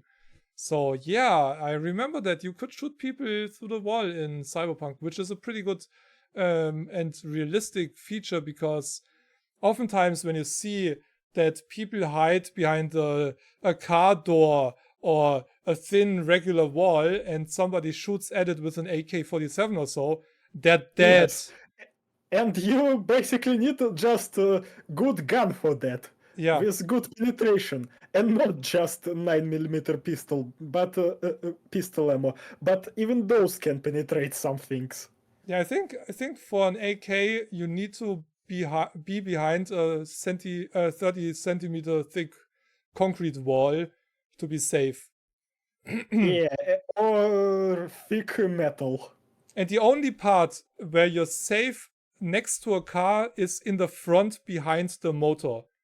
No other place is safe in a car. If you hide in a car and they shoot from outside, you're dead. It's any movie where you see that they hide in it, and it's not a James Bond movie where the whole car is freaking armored. No, you're dead. If it goes in the door, you're dead. It goes through the door. A friend of mine almost died. Police were chasing somebody here in my town, and they shot on the street and missed that car, but hit the car of my friend. The bullet went into the door behind the driver seat and got stuck into the there's an extra how do you call that, an extra metal plate or something in the door to make it a bit stronger, and that's actually metal frame. Yeah, it's an extra part of frame just in the door to make it stronger, and that's actually where the bullet stuck. If he had a different car, if I would have been the driver, I would have been dead. It would have penetrated him directly from the back. And that 9mm. Yeah. Cyberpunk video game is 100% like the actual game. It just has stuff in it that's in Cyberpunk. It's basically GTA 5 0%. reskinned with Cyberpunk stuff. Yeah, kinda. Yeah, basically. But Cyberpunk still was one of the best RPGs. Story is still good. Yeah, I mean, like I said, there's a lot of good stuff in that game. It's not just like Starfield. It's not a bad game. It's a good shit game. It's so hard for me to describe both games. They have a lot to them and a lot of good stuff. Things that work better than in other games. Some other stuff that don't work like in other games. But they have so many technical issues or little things when it comes to quality of life that it's just not making it a really, really good game. It just makes it a good game. Yeah, Shade, I don't know. We don't have that tabletop here. Yeah, tabletop, yeah. That So wasn't you can a big basically thing. either mute that clip and continue playing it and continue talking, because I will actually shoot the person behind that wall. Oh, you get through that wall at some point? Yeah. I guess that was maybe an error in the engine or so, that you hit the right spot between two textures meeting or something. I don't know. Yeah, you basically can see me running all confused. I mean, that looks like you actually penetrate the wall. I mean, not that you could see through that hole. In reality, you would, but... Phew, that's some bad shit. But yeah, I will have to play... I wanted to do that anyway, but should I play it again, I will have to play as Rambo, obviously. So no more hacking and sneaking. No, definitely not Rambo. Definitely not Rambo. No? Heavy machine guns, most of them are garbage. No, I mean Rambo in the sense of not sneaking and I stuff. mean gun blazing. Yeah. Gun blazing, being like, oh, I'm John Wick! I'm back at the end of the video. I was back to showing A poses.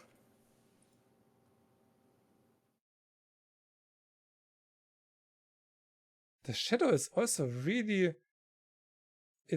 I mean, I know your PC isn't the most powerful, but that shadow, how it's animated, it's like it's motion blur in the shadow. Yeah, I do have some motion blur, but AMD Control Center saying that I'm playing with 120 FPS. Mm. Yeah, I mean, it looks fine, but the shadow is kind of weird. It's like it's a tiny bit too slow. But yeah, does that actually work with the icons now? Because when I was carrying a pistol in my hand, it showed the icon of my cane. Every time I started the game new, and I didn't even have the cane in my inventory anymore. That's the most fun. I'm also... Well, I didn't see it in 10 hours, so that might be fixed. Again, I say might because I'm not sure. Because I didn't see it doesn't mean that it does not exist. Yeah, true. The same with the HUD showing from weapons that you didn't even carry. That was always that was an issue for years in the game. You can basically mute this clip because I'm going to show the mule interior. this clip is basically showing that Mule still broken after 2 years. So I'm getting the Mule to see if interior is now don't have extra saturation, and it have.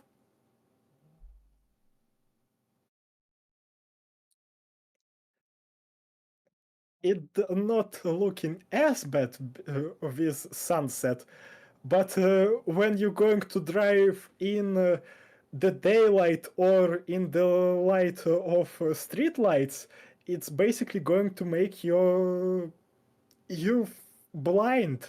You won't see anything beside those extra saturation. And as you can see, I swapped the vehicle onto another vehicle with another screens instead of front light. And this vehicle doesn't have this problem. Yes, it's less the saturation. It's like bloom gets up to like 20%. Oh, yeah.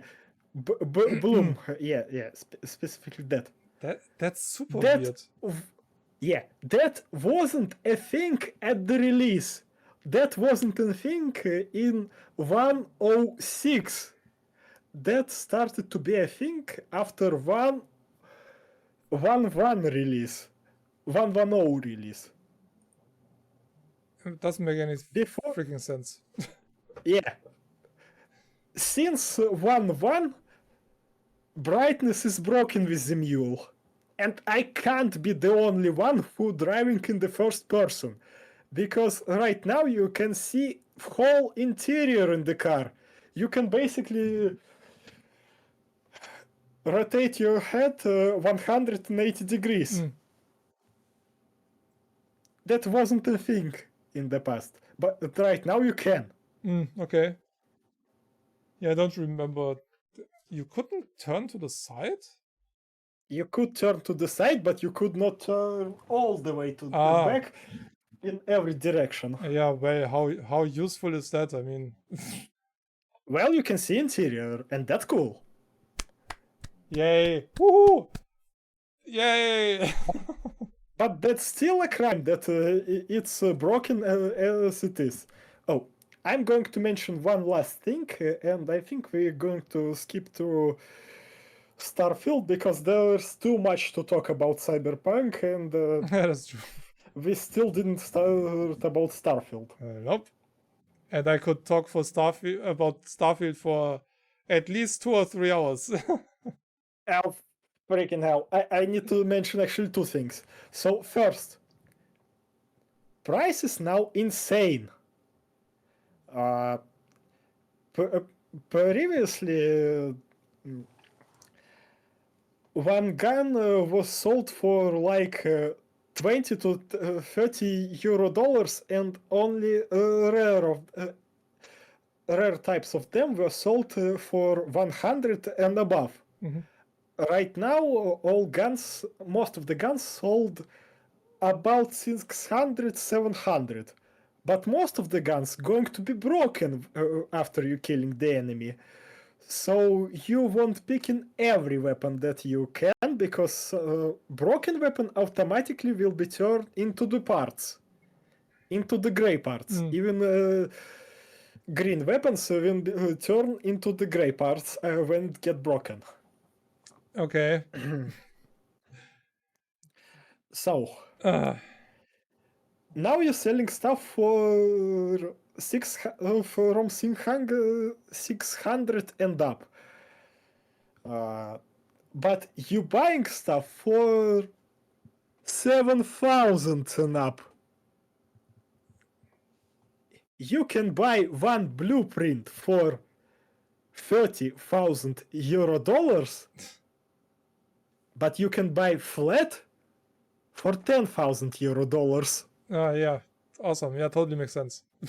Yeah, so prices for cars and prices for apartment didn't change, but prices for guns, they skyrocketed. Prices for clothes also skyrocketed.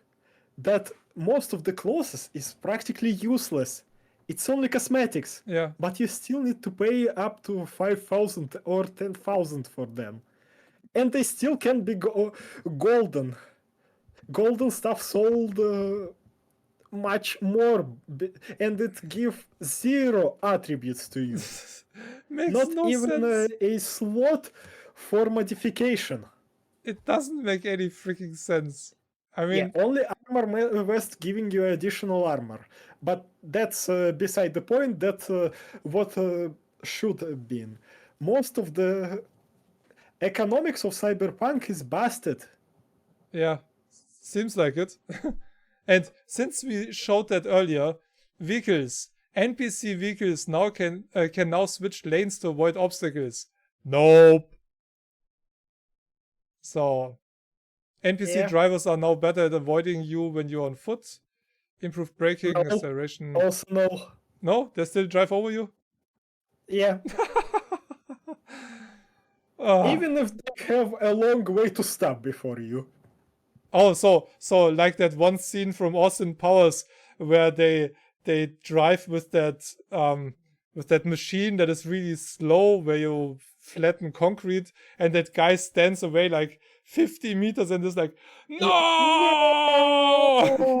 Yeah, basically the same thing. And they're like, go away! No! Ah!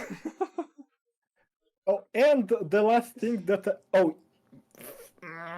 there's so much thing I wanted to talk about, but yeah, I'm going to mention last thing about Phantom Liberty, and we're going to move on to Starfield. Oh, we can do Starfield later or another time. I don't mind. I mean, I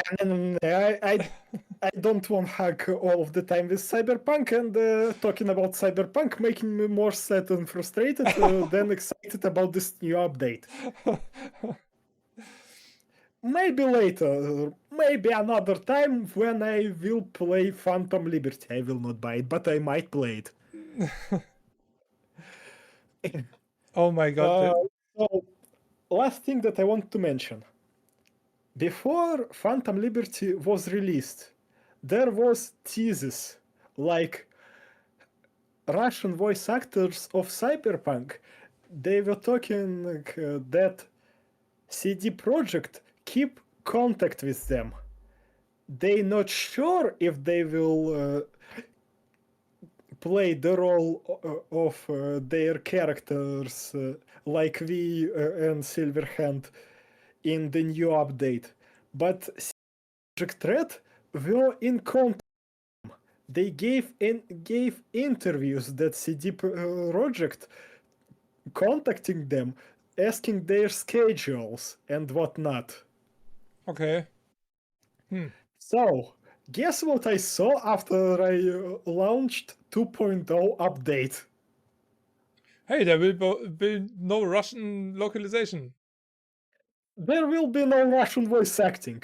They still made subtitles, Yeah. but still.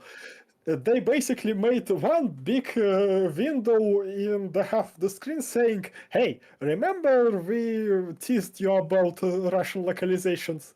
Yeah, forget about it. After you transfer to Phantom Liberty, every voice acting will be changed into English. Deal with that. Wait, what? So Yeah. So you do have Russian in the base game, and the moment you install Phantom Liberty, you have no access to Russian in the base game anymore? No. In base game will continue to be in Russian. Ah, okay. DLC will be in Russian as well, but voice acting, English, Russian voice acting will be only in base game. Yeah, okay. In Phantom Liberty will be only English voice acting. Yeah, okay. It's also stupid. Speaking about voice acting, Cyberpunk after 3 years got Ukrainian language, and talking that not bunch of Russians talk in Ukrainian, but there's a bunch of Ukrainians who talk in Russians. There become a scandal that most of that localizations made with slurs against Russians. CD Projekt issued an official apology for that and said that they will redo Ukrainian localizations from the scrap because of that. Oh boy. Oh. And more to that, Ukrainian localizator told that CD Projekt personally approved of Ukrainian localization. All those politic bullshit shouldn't affect games. I mean, the Russian and the Ukrainian citizens don't have anything to do with that stupid war. First of all, I don't care about most of it because Ukrainian localizations will affect only Ukrainians. But there was Ukrainians who talked Russian who was a bit, let's say, annoyed with this Ukrainian localizations that basically showing Ukrainians as how should I put it? Bastards who hold the grunge and will make even small hits. Yeah, like I said, politics should not interfere with games. I mean, yeah. Again, I mostly don't care, but the thing is, after this surfaced, CD Projekt made an apology in Russian language, but outside GOG section. They issued an apology, but not in Steam or in GOG. So nobody, so just a few people will see it, and it's not like out in the open, just so they can say, hey, but we talked about it. I mean, you have to search for it and it's hidden, but we talked about it. Yeah. I mean, well, oh my god, seriously, this is just... We basically issued an apology because we want Russians money, but we're not going to put it on Steam. Yeah, it's too big on GOG especially. So stupid. I mean, reminder, GOG and CD Projekt is based in Poland, an Eastern Europe town or country, not town, a country.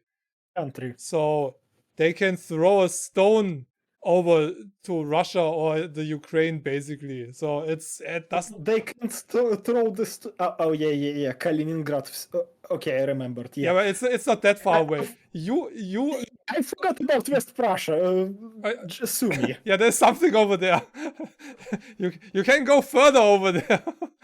But yeah, it's much more east than I am here in Germany. So it would make more sense to support the languages that are next to you than another country, you know. I mean, Poland is not that far away. It's around the corner, but still, I mean, it's just so stupid.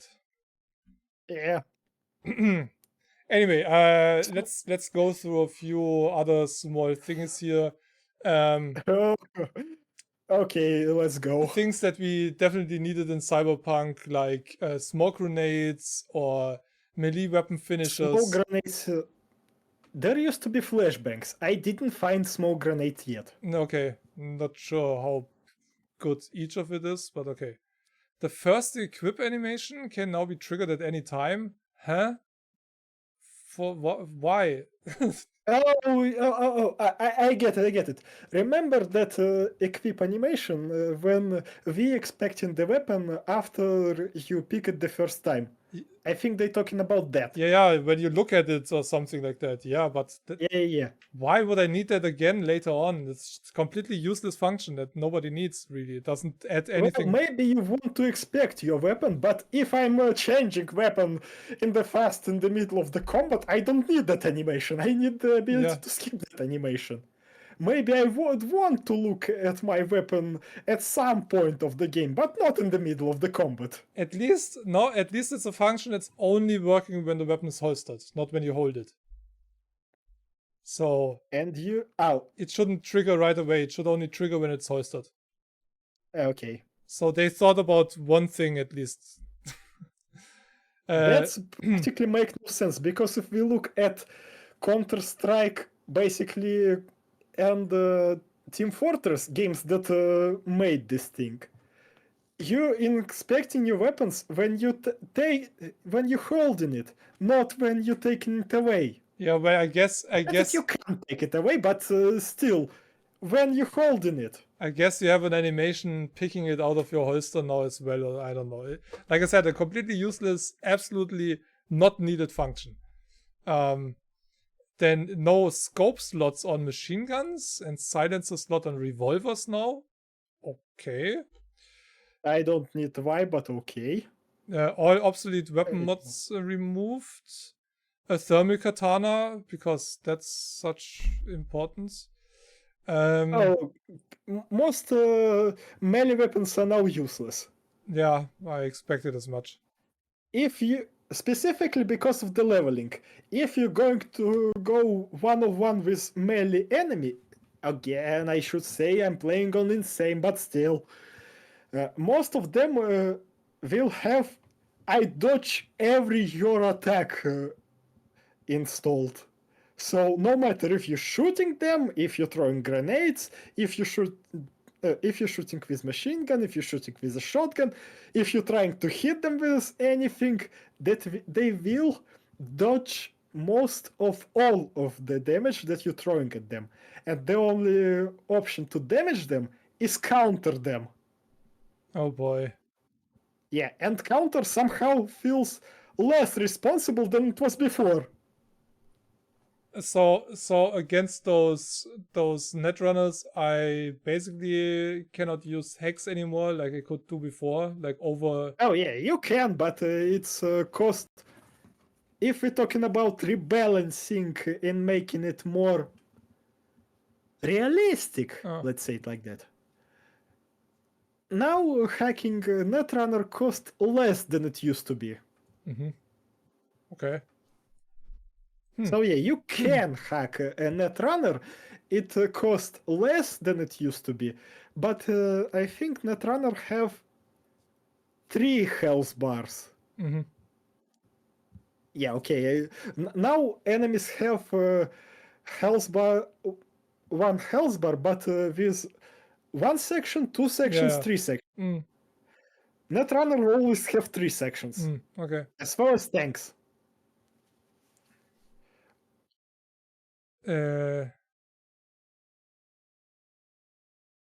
So yeah, most of the time you will do damage that can deal at least 1 slot of the enemy HP damage, and it's not enough to kill either Netrunner or something. Oh boy. Okay. Car changes. New speed sensitive steering applies to most vehicles. Turn speed change. All engines have torque curves now, which reflect the engine's character and any power modifiers. God damn it. Let me tell you about engines and vehicles, and let's move to the Starfield. I don't want to hear about Cyberpunk anymore. So, do you remember then before in Cyberpunk to buy a new vehicle, you need to go to the slot when this vehicle is standing and physically buy it? Yeah, you have that through a website basically now. Yeah, and thing is that I can't understand that they left only website. Even on the street, you can buy vehicle only through website. You can't go and see the vehicle before buying it. That doesn't make any sense. Yeah, I already described that on Cyberpunk forum, but I want to explain this again. That feeling when your car is broken, you basically don't have enough money for anything, and the game saying, hey, I have a new car for you, never used. And you're going to that car that you can buy, and this car is basically a rust bucket. This is, I mean, That's removing It's basically they RPG removing- elements from the game. yeah, they're removing your reaction to that rust bucket, completely new, never used. That basically wrapped it on the next floor of the parking. Your car was broken. You can't go and see, and basically your disappointed face is now gone forever. Oh boy. Oh, yay for Puppy. Did you get that now as emotional support because it was too much Cyberpunk? No, he was just standing next to me.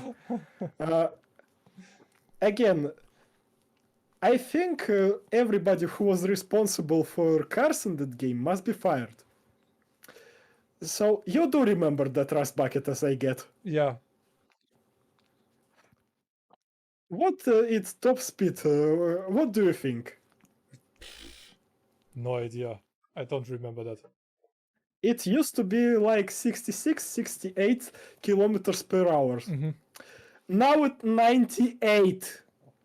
Okay. Nobody in CD Projekt had even a slight thought that cheapest car in the game, well, cheapest could be only the starting car because you're not paying anything for that, that the cheapest car in the game that you can afford, that literally look like rust bucket, it have top speed up to 98 kilometers per hour, and it had better handling. Okay. It have better handling than most of the cars are up above its league. I really want to play Cyberpunk at the moment and make space for the 2.0 so I can compare it. You know, one day 1.6 and the other day continuing my playthrough with the 2.0. And yeah, continuing your playthrough, I'm 99% through the game basically. I only have a few missions and things that were added by a few of the last few patches because we had some new encounters. And I think the last two main missions, then I'm basically done with the game. I had no side missions or anything left. Just police encounters and shit like that on the map. But main quests only 2. So I think I'm gonna finish that to be finally done with it. Yeah, do that. And then install 2.0 just to check out how shit it is and to compare it. But yeah, multiple other small improvements. Woohoo. Multiple other small improvements that basically make my eye twitch. Many. Yeah, I don't. Let's basically say that. Let's basically say that Cyberpunk 2.0 was a mistake. It's basically a shell of the game that it used to be. Right now it have an identity crisis. Okay, maybe it's because it's more fast-paced. It's more fun to play for some, but it's not RPG anymore. It's basically a freaking shooter with rudiment RPG system that have no place in the game. Yeah, it seems to be more a loot shooter than RPG now. It have a poor job being a looter shooter because the loot is as shit. I told you, some weapons are completely unusable, and some weapons you can't scale them properly. Right now it's basically 1 plus 2 plus 2 2 plus 3 3 plus 4 4 plus and 5. You can't make a weapon appropriate to your level. Every weapon that you're going to craft in the green area, it will always have the same specs as the gun that you're going to buy or find in the random drop. There is no point in crafting anything right now. There is no point in upgrading anything now. Yeah, Maybe only relic weapons, but still.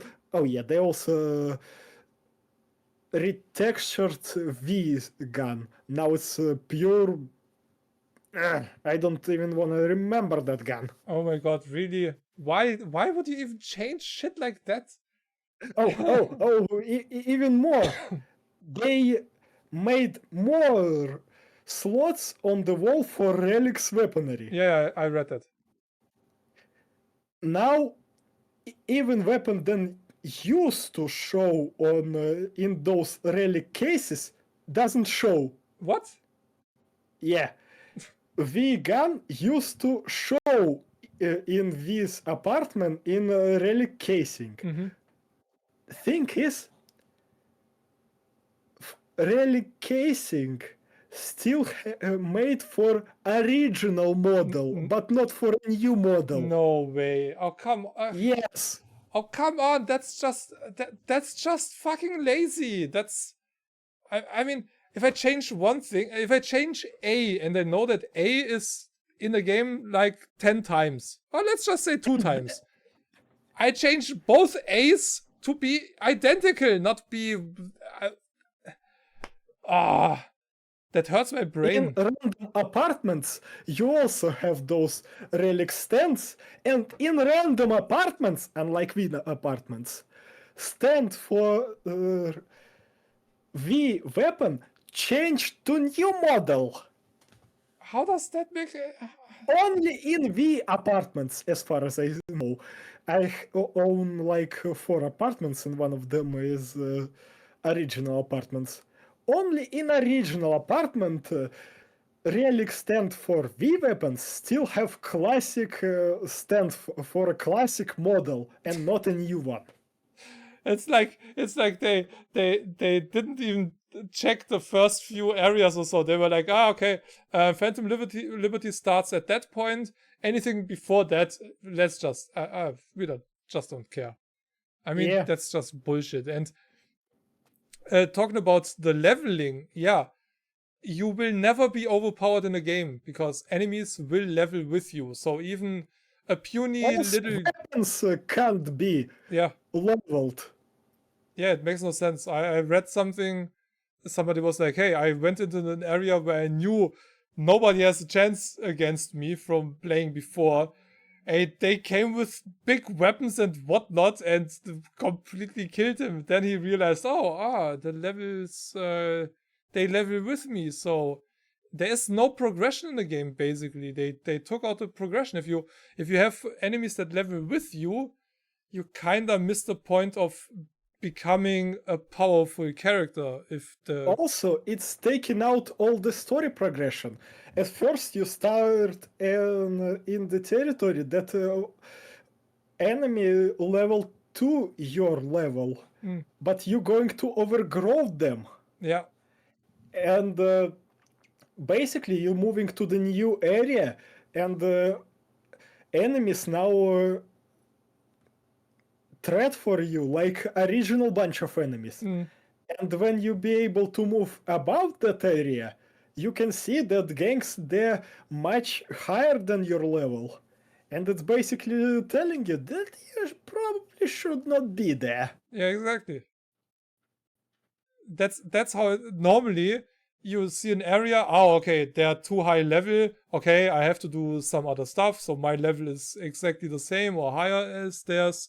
But if you go back to the starting area after you're like level 10 or 20 or whatever, and you get back to the starting area and get in trouble there, every enemy there should be a one-shot kill with the cheapest, lowest weapon that you have. When you're level 10 or 20, every shot should be a kill. And not like, I have to struggle in the starting area. Yeah, I'm level 20. Usually Maelstrom, but by this point, not a threat. If I'm not playing dumb, I could kill them basically by looking at them. Yeah. And right now, Maelstrom using heavy machine guns and smart weapons. Maelstrom never used smart weapons in the base game. Well, in original game.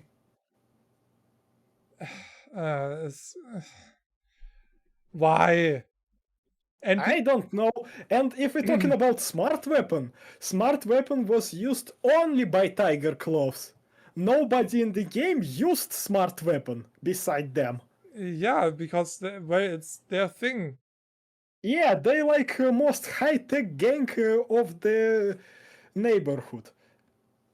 While those voodoo guys were mostly on Netrunner and Brutes, Maelstrom basically, well, they starting enemies. They don't have a bunch, but still they have something to kill you. And it's basically going like we're giving new enemies new tools to use against you.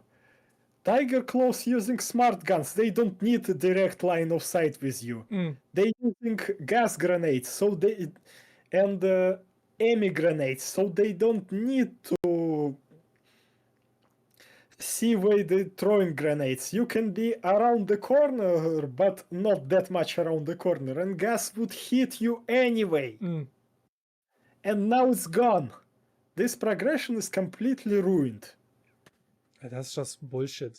I mean, same here. The one thing about loot scales to your level. Okay, that's good. But NPCs don't drop clothing anymore. Okay. They do. They do?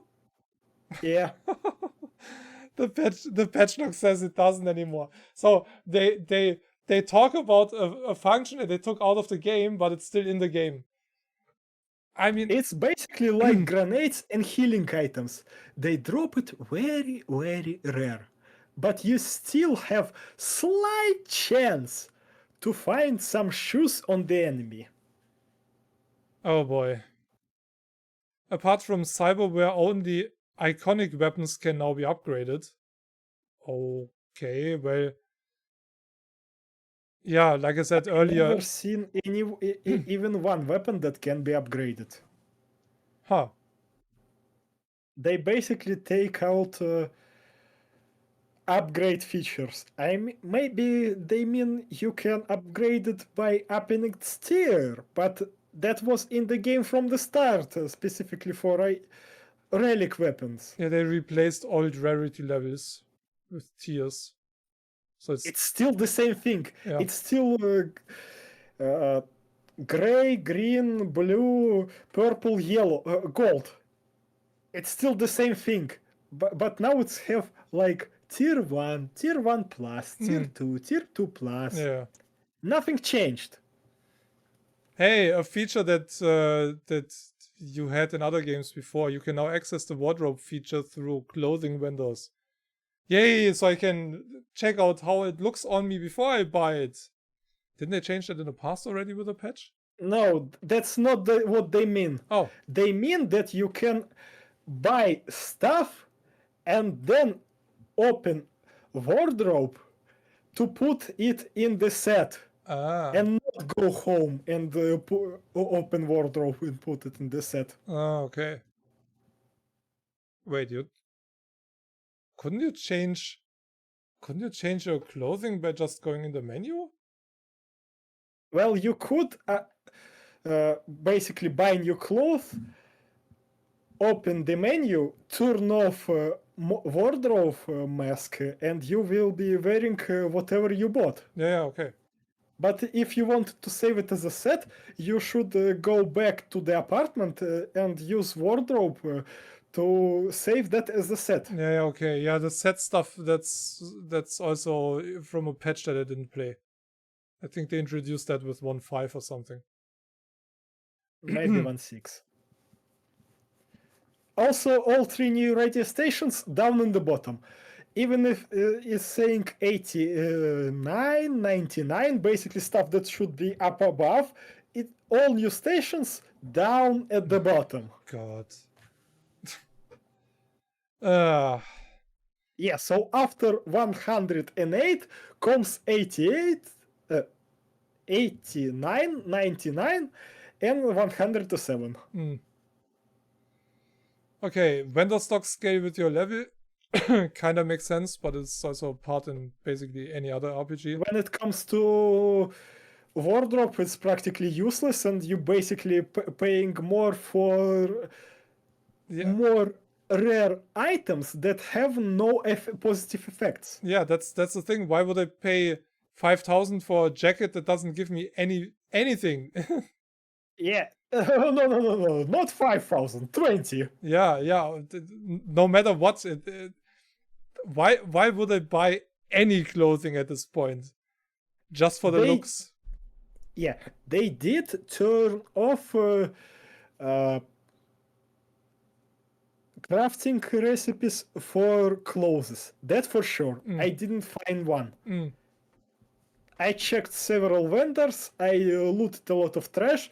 I didn't find one. I found random clothing, but I didn't find any craft recipe for anything. I mean, I did use some of the stuff that I crafted, but most of the stuff that you could find was better anyway. Yeah, but again, as I told you, if you put a lot more points into crafting and basically would manage to find that one specific recipe that you like, you could craft every level new suit for yourself. The thing that I don't really understand, they changed the system so you could use transmog. So use whatever armor or clothing had good stats, but also had the stuff that you wanted to look like. Just like in basically MMOs since the 90s. And now they took that system completely away. Every clothing is useless when it comes to armor now. Yeah, when it comes to the armor, items are useless, but they still play the same role as transmog. Yeah, but stupid. I mean... But you need to pay for those items. Yay, new radio stations, because we needed that. Although, one thing is... J. Ash voiced by Sasha Grey? Yeah. So there way they used her. Yeah, and Idris Elba is one of the characters in the expansion. And I heard a song from him. He's actually pretty good. I was kind of surprised. He was rapping. That was pretty cool. I think 10 songs or so from him are in the game. Quest Journal has a new, cleaner look. Okay. Added the option to untrack a quest in the journal. Didn't that work before? It worked before. Huh? I don't know. It's maybe me, but I liked all the UI for quest log. When you had just name of the quest, destination to it, and basically recommended level. That's it. That's what I needed. They still using old, new look for quest menu, but right now without level recommendations. Okay. Overhauled the phone UI to be more intuitive. It's better than it used to be, but it's still trash. Yeah, it was okay for what it was in the past. I mean, yeah. Minimap will now zoom out dynamically depending on your speed. That was added in 1.4, 1.5 or something. What the fuck? That's not a new 2.0 function. That and function was in the game before 2.0. And basically, like we're going through this list, we're like, that was in the game, that looks like a content, that wasn't the game before, that wasn't the game before, that's not true, that's still broken, and like... How can anybody praise that shit game? I mean, it's like those praising No Man's Sky in the first year after release. If you praise it now... Okay, totally fine. I was one of the same people. Years ago, I was like, yeah, no, shit game. But now, seriously, Hello Games is one of the best developers when it comes to updating their game for And years. when it comes to progress in 3 years, Hello Games made much more progress in making their games more stable than Cyberpunk, than CDPR after they said Cyberpunk in the best technical condition we can make it. Yeah, exactly. That's the thing. Hello Games did mobile games before. No Man's Sky was their first huge, really huge game. Okay, they maybe were a bit too cocky and thought too much about their own capabilities, but they managed. Basically, they malingered a bit. Well, they managed and they learned and they went way beyond patching their game. Mm-hmm. No Man's Sky is now definitely what they wanted to have at release, maybe even more. So yeah, they actually learned from their errors and the past, and they wanted to deliver, and they continue to deliver. CD Projekt, I mean, with the knowledge and the background of that company compared to Hello Games, CD Projekt fired a bunch of people. Oh, I think a lot of people just left. I mean, if I would have, that as well. If I would have been in the team of Cyberpunk and they released it at that state, and I worked on that, and I knew it was released a year too soon, I might have just said, okay, I resign. Because seriously, trust me, most of those actually working on the games, I don't think that any of those would have said, hey, yeah, release it like it is right now. Not one of them. It was only the CEOs and the shareholders pushing them, and they're like, we need money now, we invested.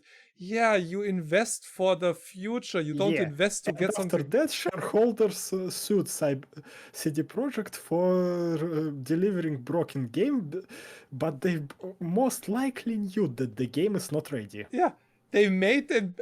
I mean, those are things that I just assume because they wouldn't really talk about those internal infos. But I assume the shareholders were like, hey, game was released, supposed to be released a year ago. You release it now or we fine you.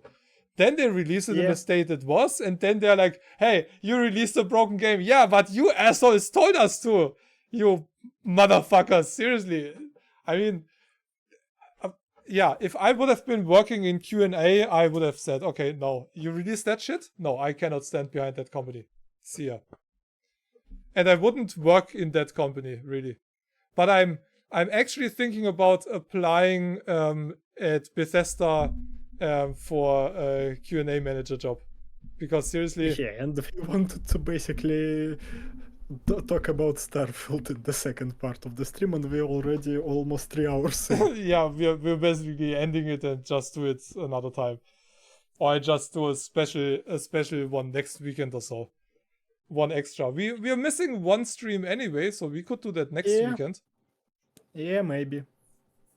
Then we do 2 in October. One at the beginning and one at the last weekend or so. Hey, Omega! I can't hear farts anyway. I muted the stream. Yeah, it doesn't matter. It's enough when I hear that.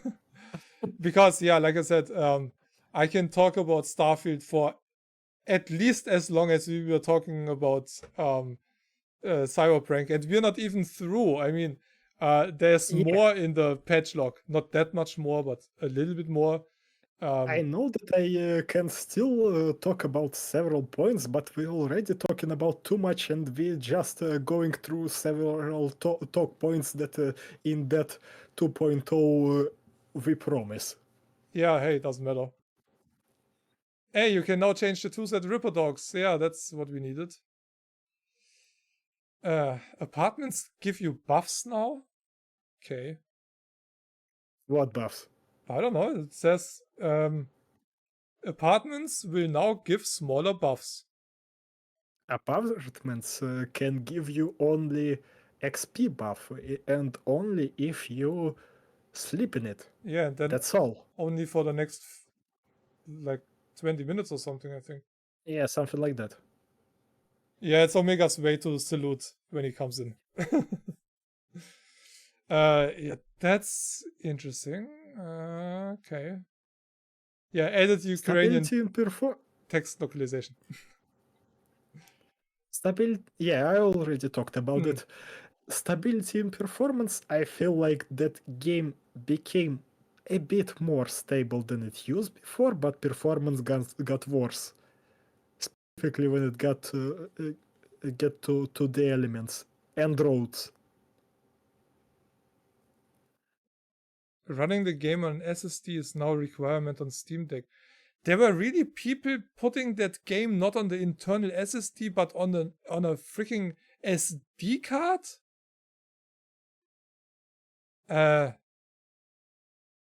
Okay, you somehow managed to buy that thing, that device, but your brain Some is... SD cards can be used for 4K video, so some SD cards pretty much fast. Yeah, there are fast ones. Yeah, I know, and for cameras and digital cams and stuff. Yeah, I know, but I would never think about playing a game from a freaking SSD. SD. SD, yeah, from an SD. Why? Really? SD cards for me make sense in a GoPro or in an SLR camera or something like that, but not to play games from them. Yeah, save pictures and videos. Well, hold a damn fucking second. Why the heck Steam Deck in PC specific? Well, it is kinda a PC. Well, it's kinda PC, but it's still Steam Deck. Yeah, but since PC gaming is related to mostly Steam, and the Steam Deck being a big part of Steam now, I think it kinda works. I mean, it uses PC technology, so I mean, I wouldn't put console specific stuff into PC specific, so they could have named it Steam Deck specific, but yeah, well, I guess they just added it because it was just one line. Well, 2 lines actually.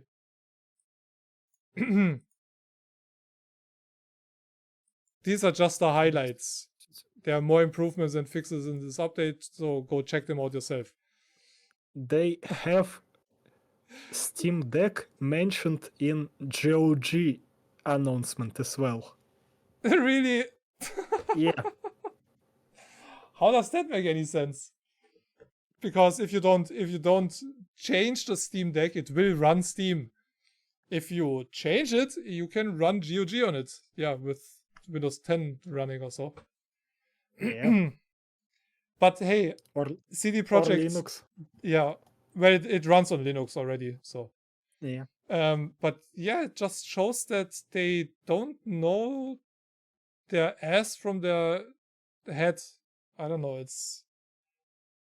And specifically that they're selling features that already in the game. Yeah. For several months already. Exactly. Like, hey, 2.0, we have a dynamically changing map. Yeah, it used to be a mod, then they integrated it in the game months ago. And now they sell it as a new feature. That's just... And then they write like, yeah, we changed so much. Yeah, find it out for yourself. Like, there's not one mentioning here that the whole game progression is pointless because they all level with you. That's not mentioned here at all. Not with one word. I learned it only by reading forums. Yeah, I also just read it in some news article or so. The only thing that they mention that vendor stocks and loot changes to your level, but nothing about enemies, and that's just bullshit. I mean, that's the fun of a game, to explore too far and get your face smashed in, and then you're like, okay, I now understand why there's a skull next to that name, or why that health bar or whatever shows red and not like the others. I'm not strong enough for that, dude. Okay, I come back later. That's what I want in a game, in an RPG. I want to get stronger, and the moment I feel stronger, I go back again, and then I'm like, hey, okay, come again. Let's try this again. Whoosh, whoosh. Oh, you're dead. Hoppala. Oh, what happened there? You know? And that's what an RPG makes an RPG. So at one point, I will be strong enough to go to an area where I had trouble earlier, and then I just one hit kill any big, huge troll or whatever. Or at least have a decent chance to show them who's daddy. Yeah, exactly. Not I'm needing. going to drop you some screenshots because I need to delete them after that. Like I want to forget all of that.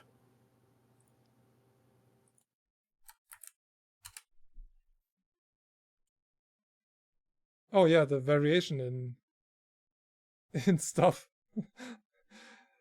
That's not variation. That's my car. Oh, it's just there twice? Yep. Oh.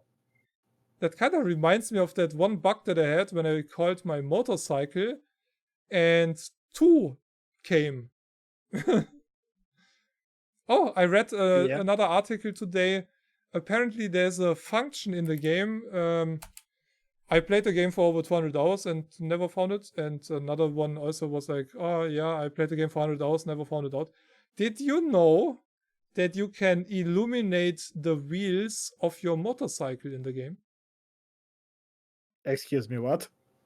When you press V while you use a motorcycle, the rims can glow up neon, like neon light, a bit like Tron. Works with every single motorcycle. These just basically go forward. Yeah? Oh, you. Oh, no double V. Oh. Yeah, V. Oh. I read that today. Yeah, it's not mentioned in the game anywhere. I was also like, oh, what hidden function should there be in that game? And when I read it, hey, I found it out after playing 100 hours, and I was like, dude, I have 250 plus hours in Cyberpunk. What function would that be? And I checked it and I was like you, huh? What? Yeah, holding V, I think, activates the neon rims. Who is this guy holding here? Hey, his imaginary girlfriend. The imaginary girlfriend. Yeah, that makes sense.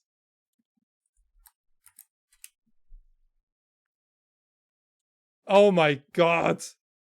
Come on. I mean, come on.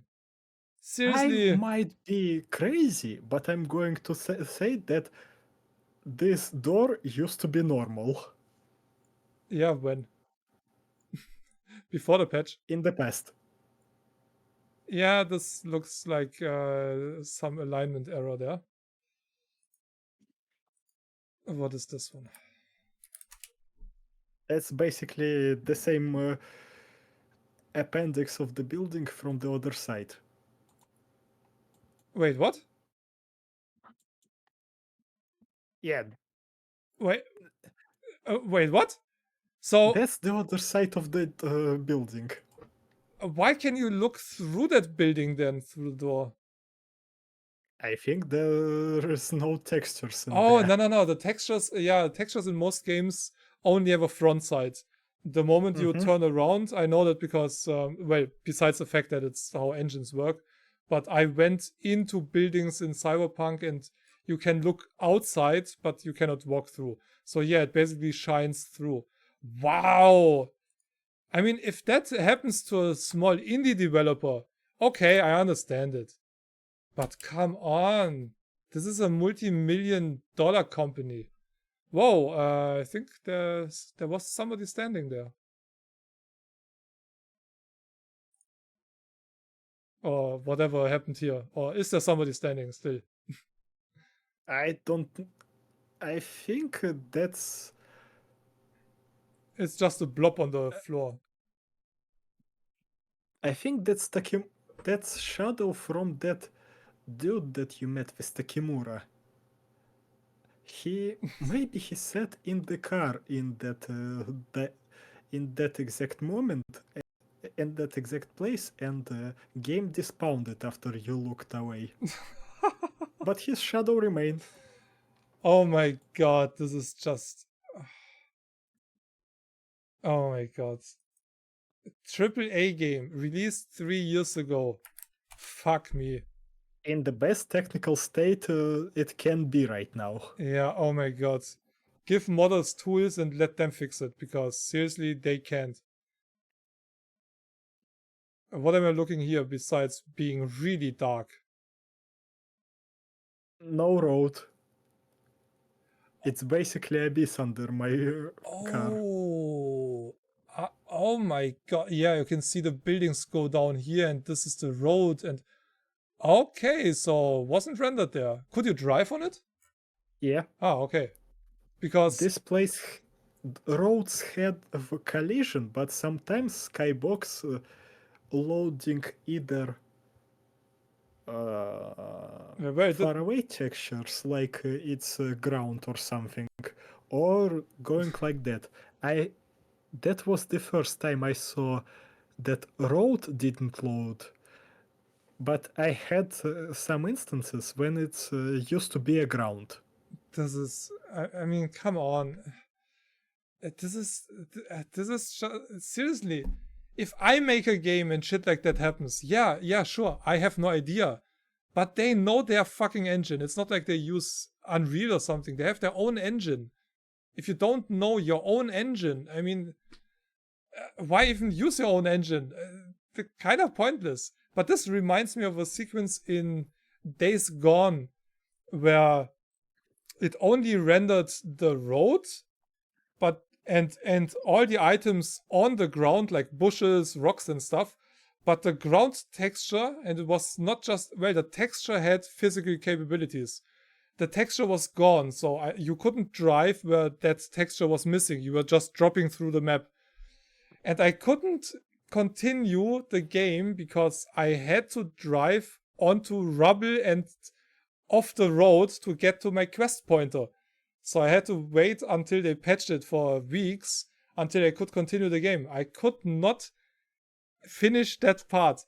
And at one point, I couldn't even get to that part because you're following a dude down the stairs and you drive with that dude in the back on the motorcycle to that spot. And several times I couldn't even go down the stairs and I could not pass that guy. That's how broken that game was at that point with that single one quest. I had no issues with other quests, but with the road was gone and there was no road. There was nothing to drive on. So that's why I asked. Yeah, I know. I know that I picked the wrong angle and whatnot, and it would be better if I would push record or something, but I was not sure if a road going to spawn when I start recording. So I was a bit happy that I got at least that. Okay, what happens here? Remember that high chase scene with Takimura when you going from the junkyard? Remember how he smashed assassin next to that sign? Not really. So yeah, there is supposed to be an assassin under those rubbles. Uh-huh. And by the game's logic, he was supposed to be alive for some point, and you could shoot him. Okay, and what are you doing there at that moment? Replying to him? No. No. That's basically stuff that there's an assassin under that rubble. Rubble on top should not be there. You should see an assassin right next to that ad. Ah, okay. So they just rendered some wrecks there that are not supposed to be there. I don't know what are those wrecks. I know how the scene's supposed to look like. That's why I basically took the screenshot realizing that something is not right here. Oh my god, this is just... I mean, come on. If this is an early access game from an indie developer, okay, you would expect shit like that. But... And that's stuff that worked it's not like that didn't work before. It obviously it worked before, right? Mm-hmm. Oh God. Ah,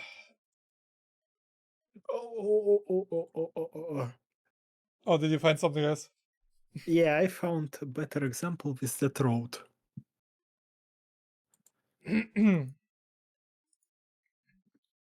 What I have in clips, you have in screenshots from that game.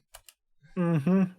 And that's definitely not the end of my screenshots because I have to play Phantom Liberty. Wait a second. Did that just materialize? Mm-hmm. That's basically what happened there on the screenshot that I showed you. It's a different road, but yeah, same thing. I mean, okay, Good thing it's have collision. Yeah, but let's analyze this picture here a little bit. I mean, what you see is rendered. Mm-hmm. I mean, this looks like a I don't know, like it would be going down pretty far. This piece here. Mm-hmm. Why is that even here? There's no reason to have that 3D model in here. Because it doesn't shine through the road or anything. Look on the left of you. That's the building as well. It's going way beyond under the texture. Oh my god, yeah, right. Oh my god, it didn't even render the palm tree on the side here.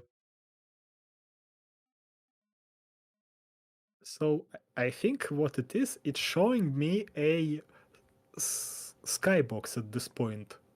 And yeah, skybox is in the sky. That's the skybox. Well, it's basically showing me the far away render of the same street. Before it loading it, the close render. No, it cannot handle it. It cannot handle itself. It's too much for its own good. Your PC cannot handle that game anymore.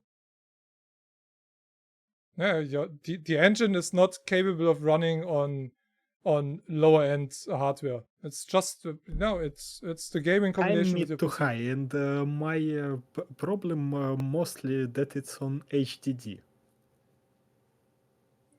Yeah, I guess. But still, I mean, it worked better for you before.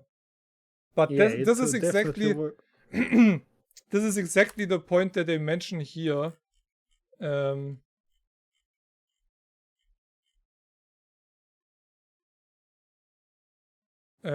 to lower bandwidth, which may cause new content to not stream properly.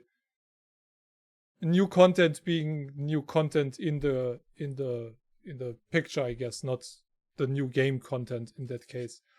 But yeah, I think they messed up the streaming somehow, and you're not even fast. You're super slow. I mean, I would understand it if you go high speed. Okay, I can understand it because I used to go high speed, but when I saw that I don't have a road, I had to slow down a bit. But as you can see, all other roads are fine. Yeah, but I'm going much faster. Yeah, and in that moment when you're so slow, it should.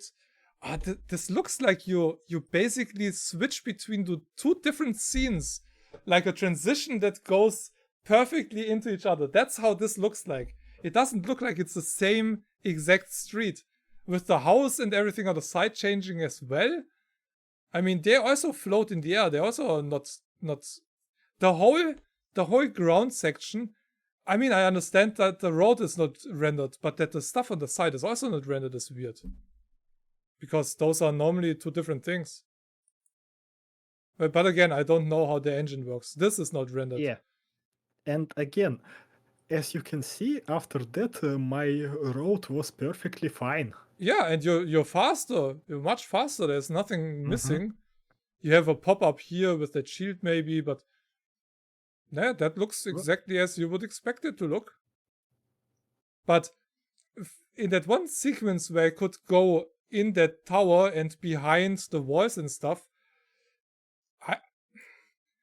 I'm not a game developer, but I know about game development. I also know about 3D modeling. So if you model something in 3D and you don't need the backside, you cut it off because you save render time, because everything you can see needs to be calculated by the CPU or the GPU. So if you don't need it, don't put that shit there. There shouldn't be anything below that road. Nothing. This should be empty space. Because all it needs is to place the road in here. Everything that you don't see, but which is still there, and apparently below that road there's a whole shit ton of stuff, this gets still rendered when the road is there. So this game could run much, much better on PCs. Same with that one tower. And we saw that it rendered. We can see textures. We can see that it's going down. Yeah, but it doesn't... Yeah, why?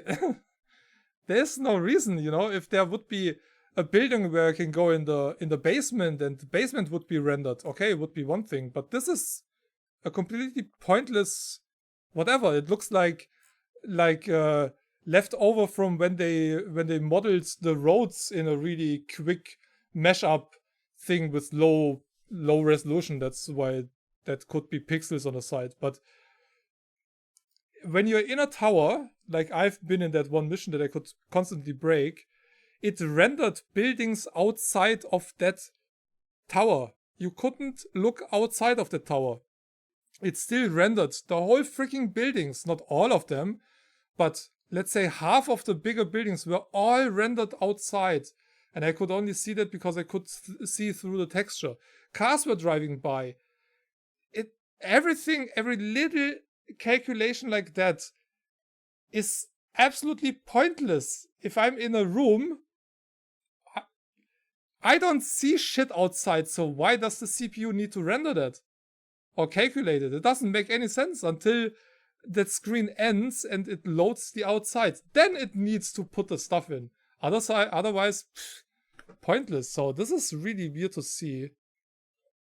And they had that with a lot of stuff. They had doors stuck in walls that you don't see, but the fucking door is still a 3D model that is rendered for no reason. You cannot see it. You will never ever see it in the game if you don't break it like I did. But it still gets rendered. It makes no fucking sense. Same here. This is really a good example of shit being rendered that doesn't need to be there.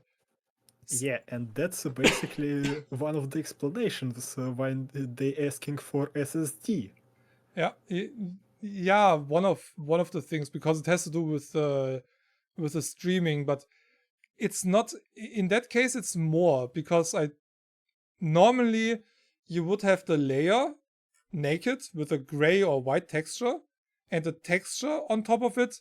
And the RTX layer, the water here on the road, is another layer. Those are all shaders that normally go on top of each other.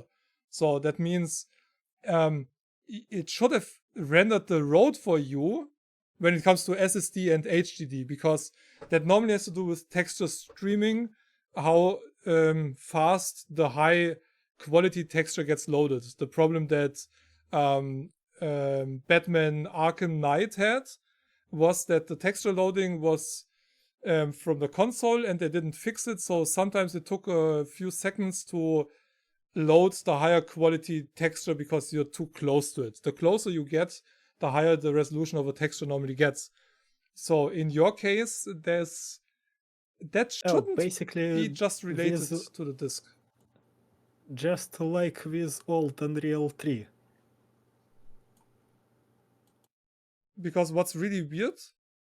No. Those textures loading.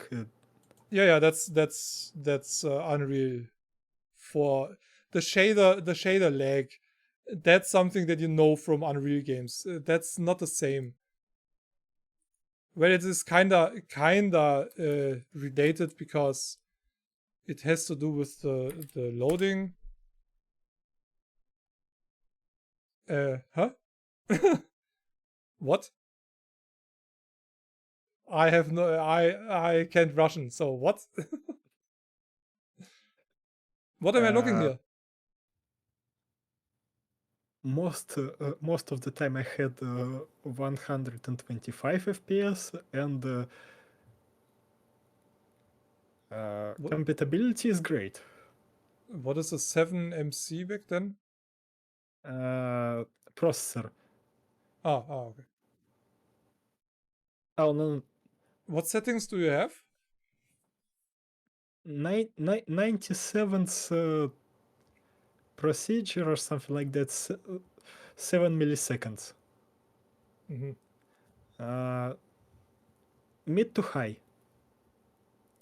I Yeah, even that's- have shadows in mid, not in low like I usually do.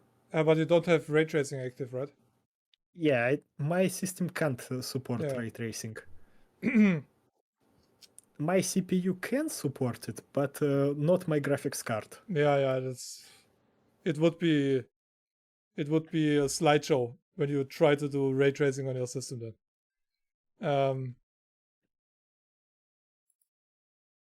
Yeah, why is it not loading the? Loads the video. So yeah, what's really weird here?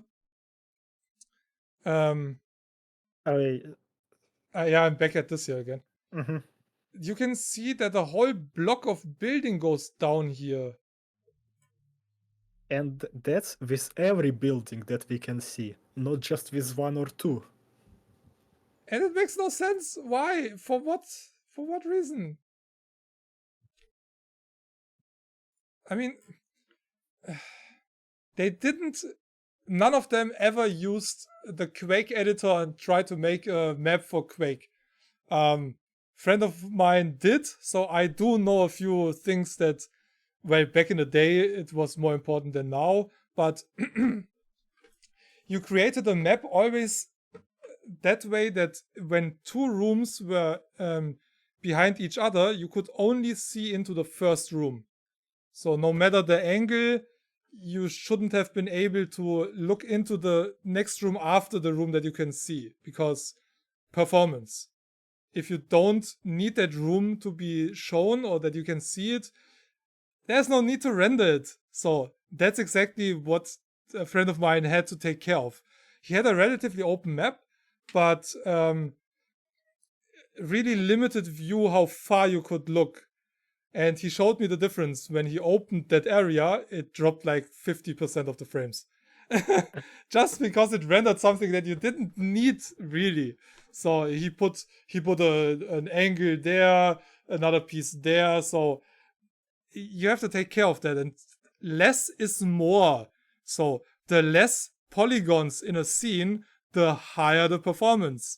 Okay, I mean, this is still one polygon. It doesn't matter how big it is.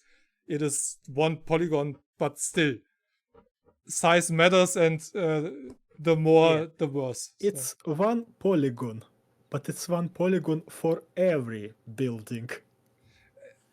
Yeah, well, no, I mean, in this case, in the building, I know what you're talking about.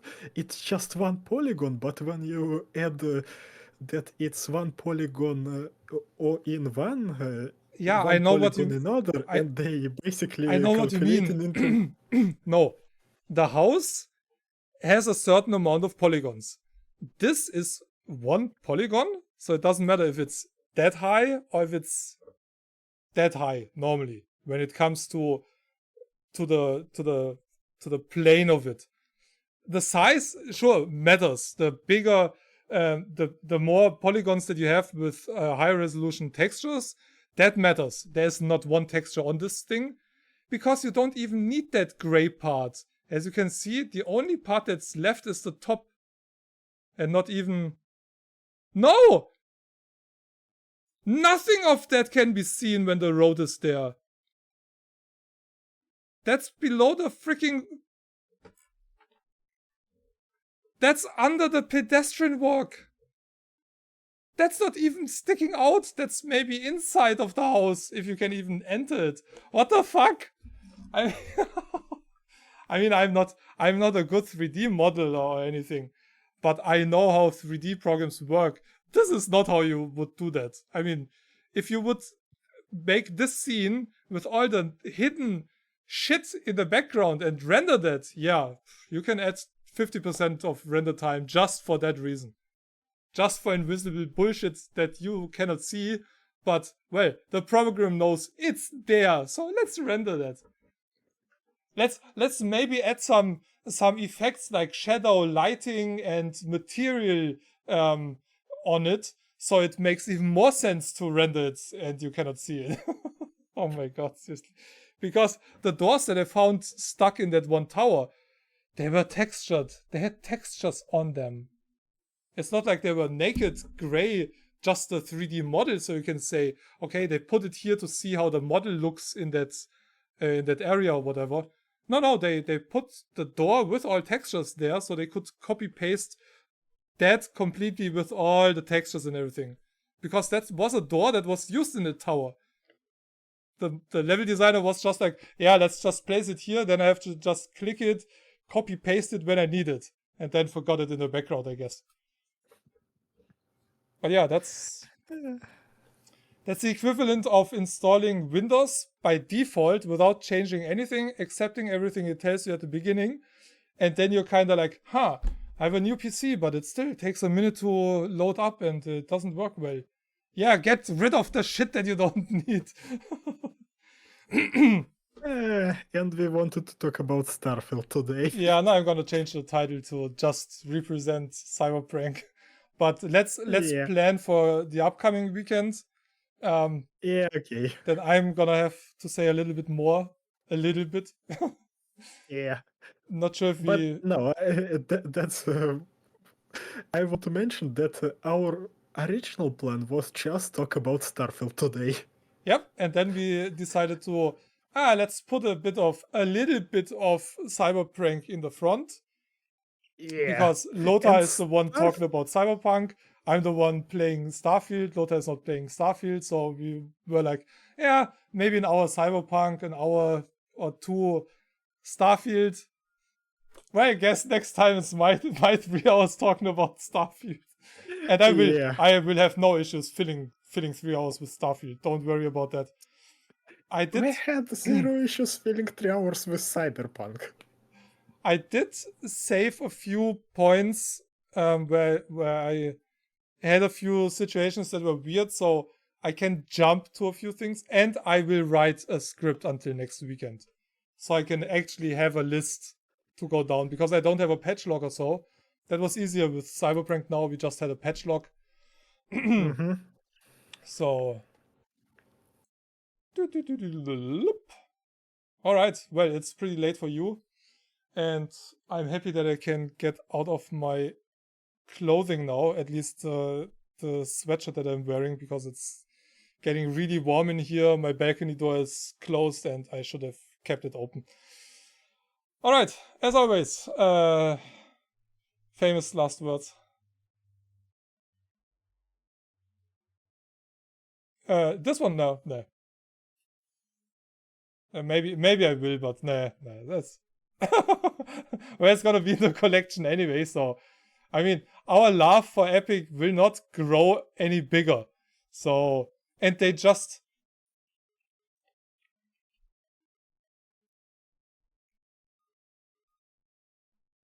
Exactly. Oh god. Okay, the last screen is killing my stream right now. That shouldn't be, because it's just a picture. It's not... Yeah, okay. That's better. Then let's end it on the oops screen. Epic and Sentinels of the Store did something on it. Epic just put some scam games and asset flips on the store a few weeks ago. They're gone by now. ZeniMax. They put ZeniMax on it. Or was it Zonimax? No, ZeniMax is Bethesda. So basically, Epic not have 0. They don't give a fuck. They just put anything on it, basically. And some people complained and there was some outcry, and because Tim Sweeney was like, no, we check everything, and posted that years ago, but Yeah. Like Valve checked everything. yeah. And Mello tweeted about it, and I don't know, at some point they removed those games again, but yeah, it's just... There was more happening lately when it comes to Epic. What was the other news? There was another news where I thought, why would you do that? I don't remember right now, so I don't gonna mention anything about it. So anyway, Lothar, you have a good night. It's pretty late for you already. Thanks. So oops, sorry, I clicked faster than I wanted. What? Yeah, Void, I know there's no cam anymore. Sorry, Lothar, for kicking you out. That was faster than I actually wanted. Yeah. Oops. Yeah, I had my finger on it, and I didn't want it to click, but yeah, I kinda did. Yeah, Void, no cam because we are ending the stream. I just switched to this view because the other screen kinda kills my performance. Lothar, thanks for hanging out. Thanks for doing this as always. We do this for 4 years, by the way, for those who don't know. And we normally do that once a month. Next month will be twice, I guess, because last month we didn't do one. And apparently, as you can see, the title says Cyberpunk and Starfield. Well, I kind of knew that it will be a bit tricky to put both those topics into one stream because we both have a lot to say about Cyberpunk, and so that was kind of to be expected. But next Saturday, if nothing gets in between, we will do another one only about Starfield. I play Starfield through Game Pass, and I do have a lot to say about that. It's not a bad game, but it's also not a good game. So it's basically the space Cyberpunk for me when it comes to quality of the game. Cyberpunk can be an awesome game, best cutscenes, best quality of models, but on the technical side, it's just shit. Ray tracing can look good, but you have no reflection, so they took out the default minimum base function of ray tracing. And I don't know. It doesn't make any sense. You can carry people around and they get mirrored, but you don't get mirrored because, well, you're not existing in the game. No cam, yeah, I know. So, and Starfield is pretty much the same. It's not a bad game, but there are so many different weird things that just make no sense. Okay, and I need to get out of my freaking sweatshirt. I'm sweating like a madman here. I'm not... Well, I might stream later on. But we actually... Let me actually get the link for our other Discord very quick, since we still have people here.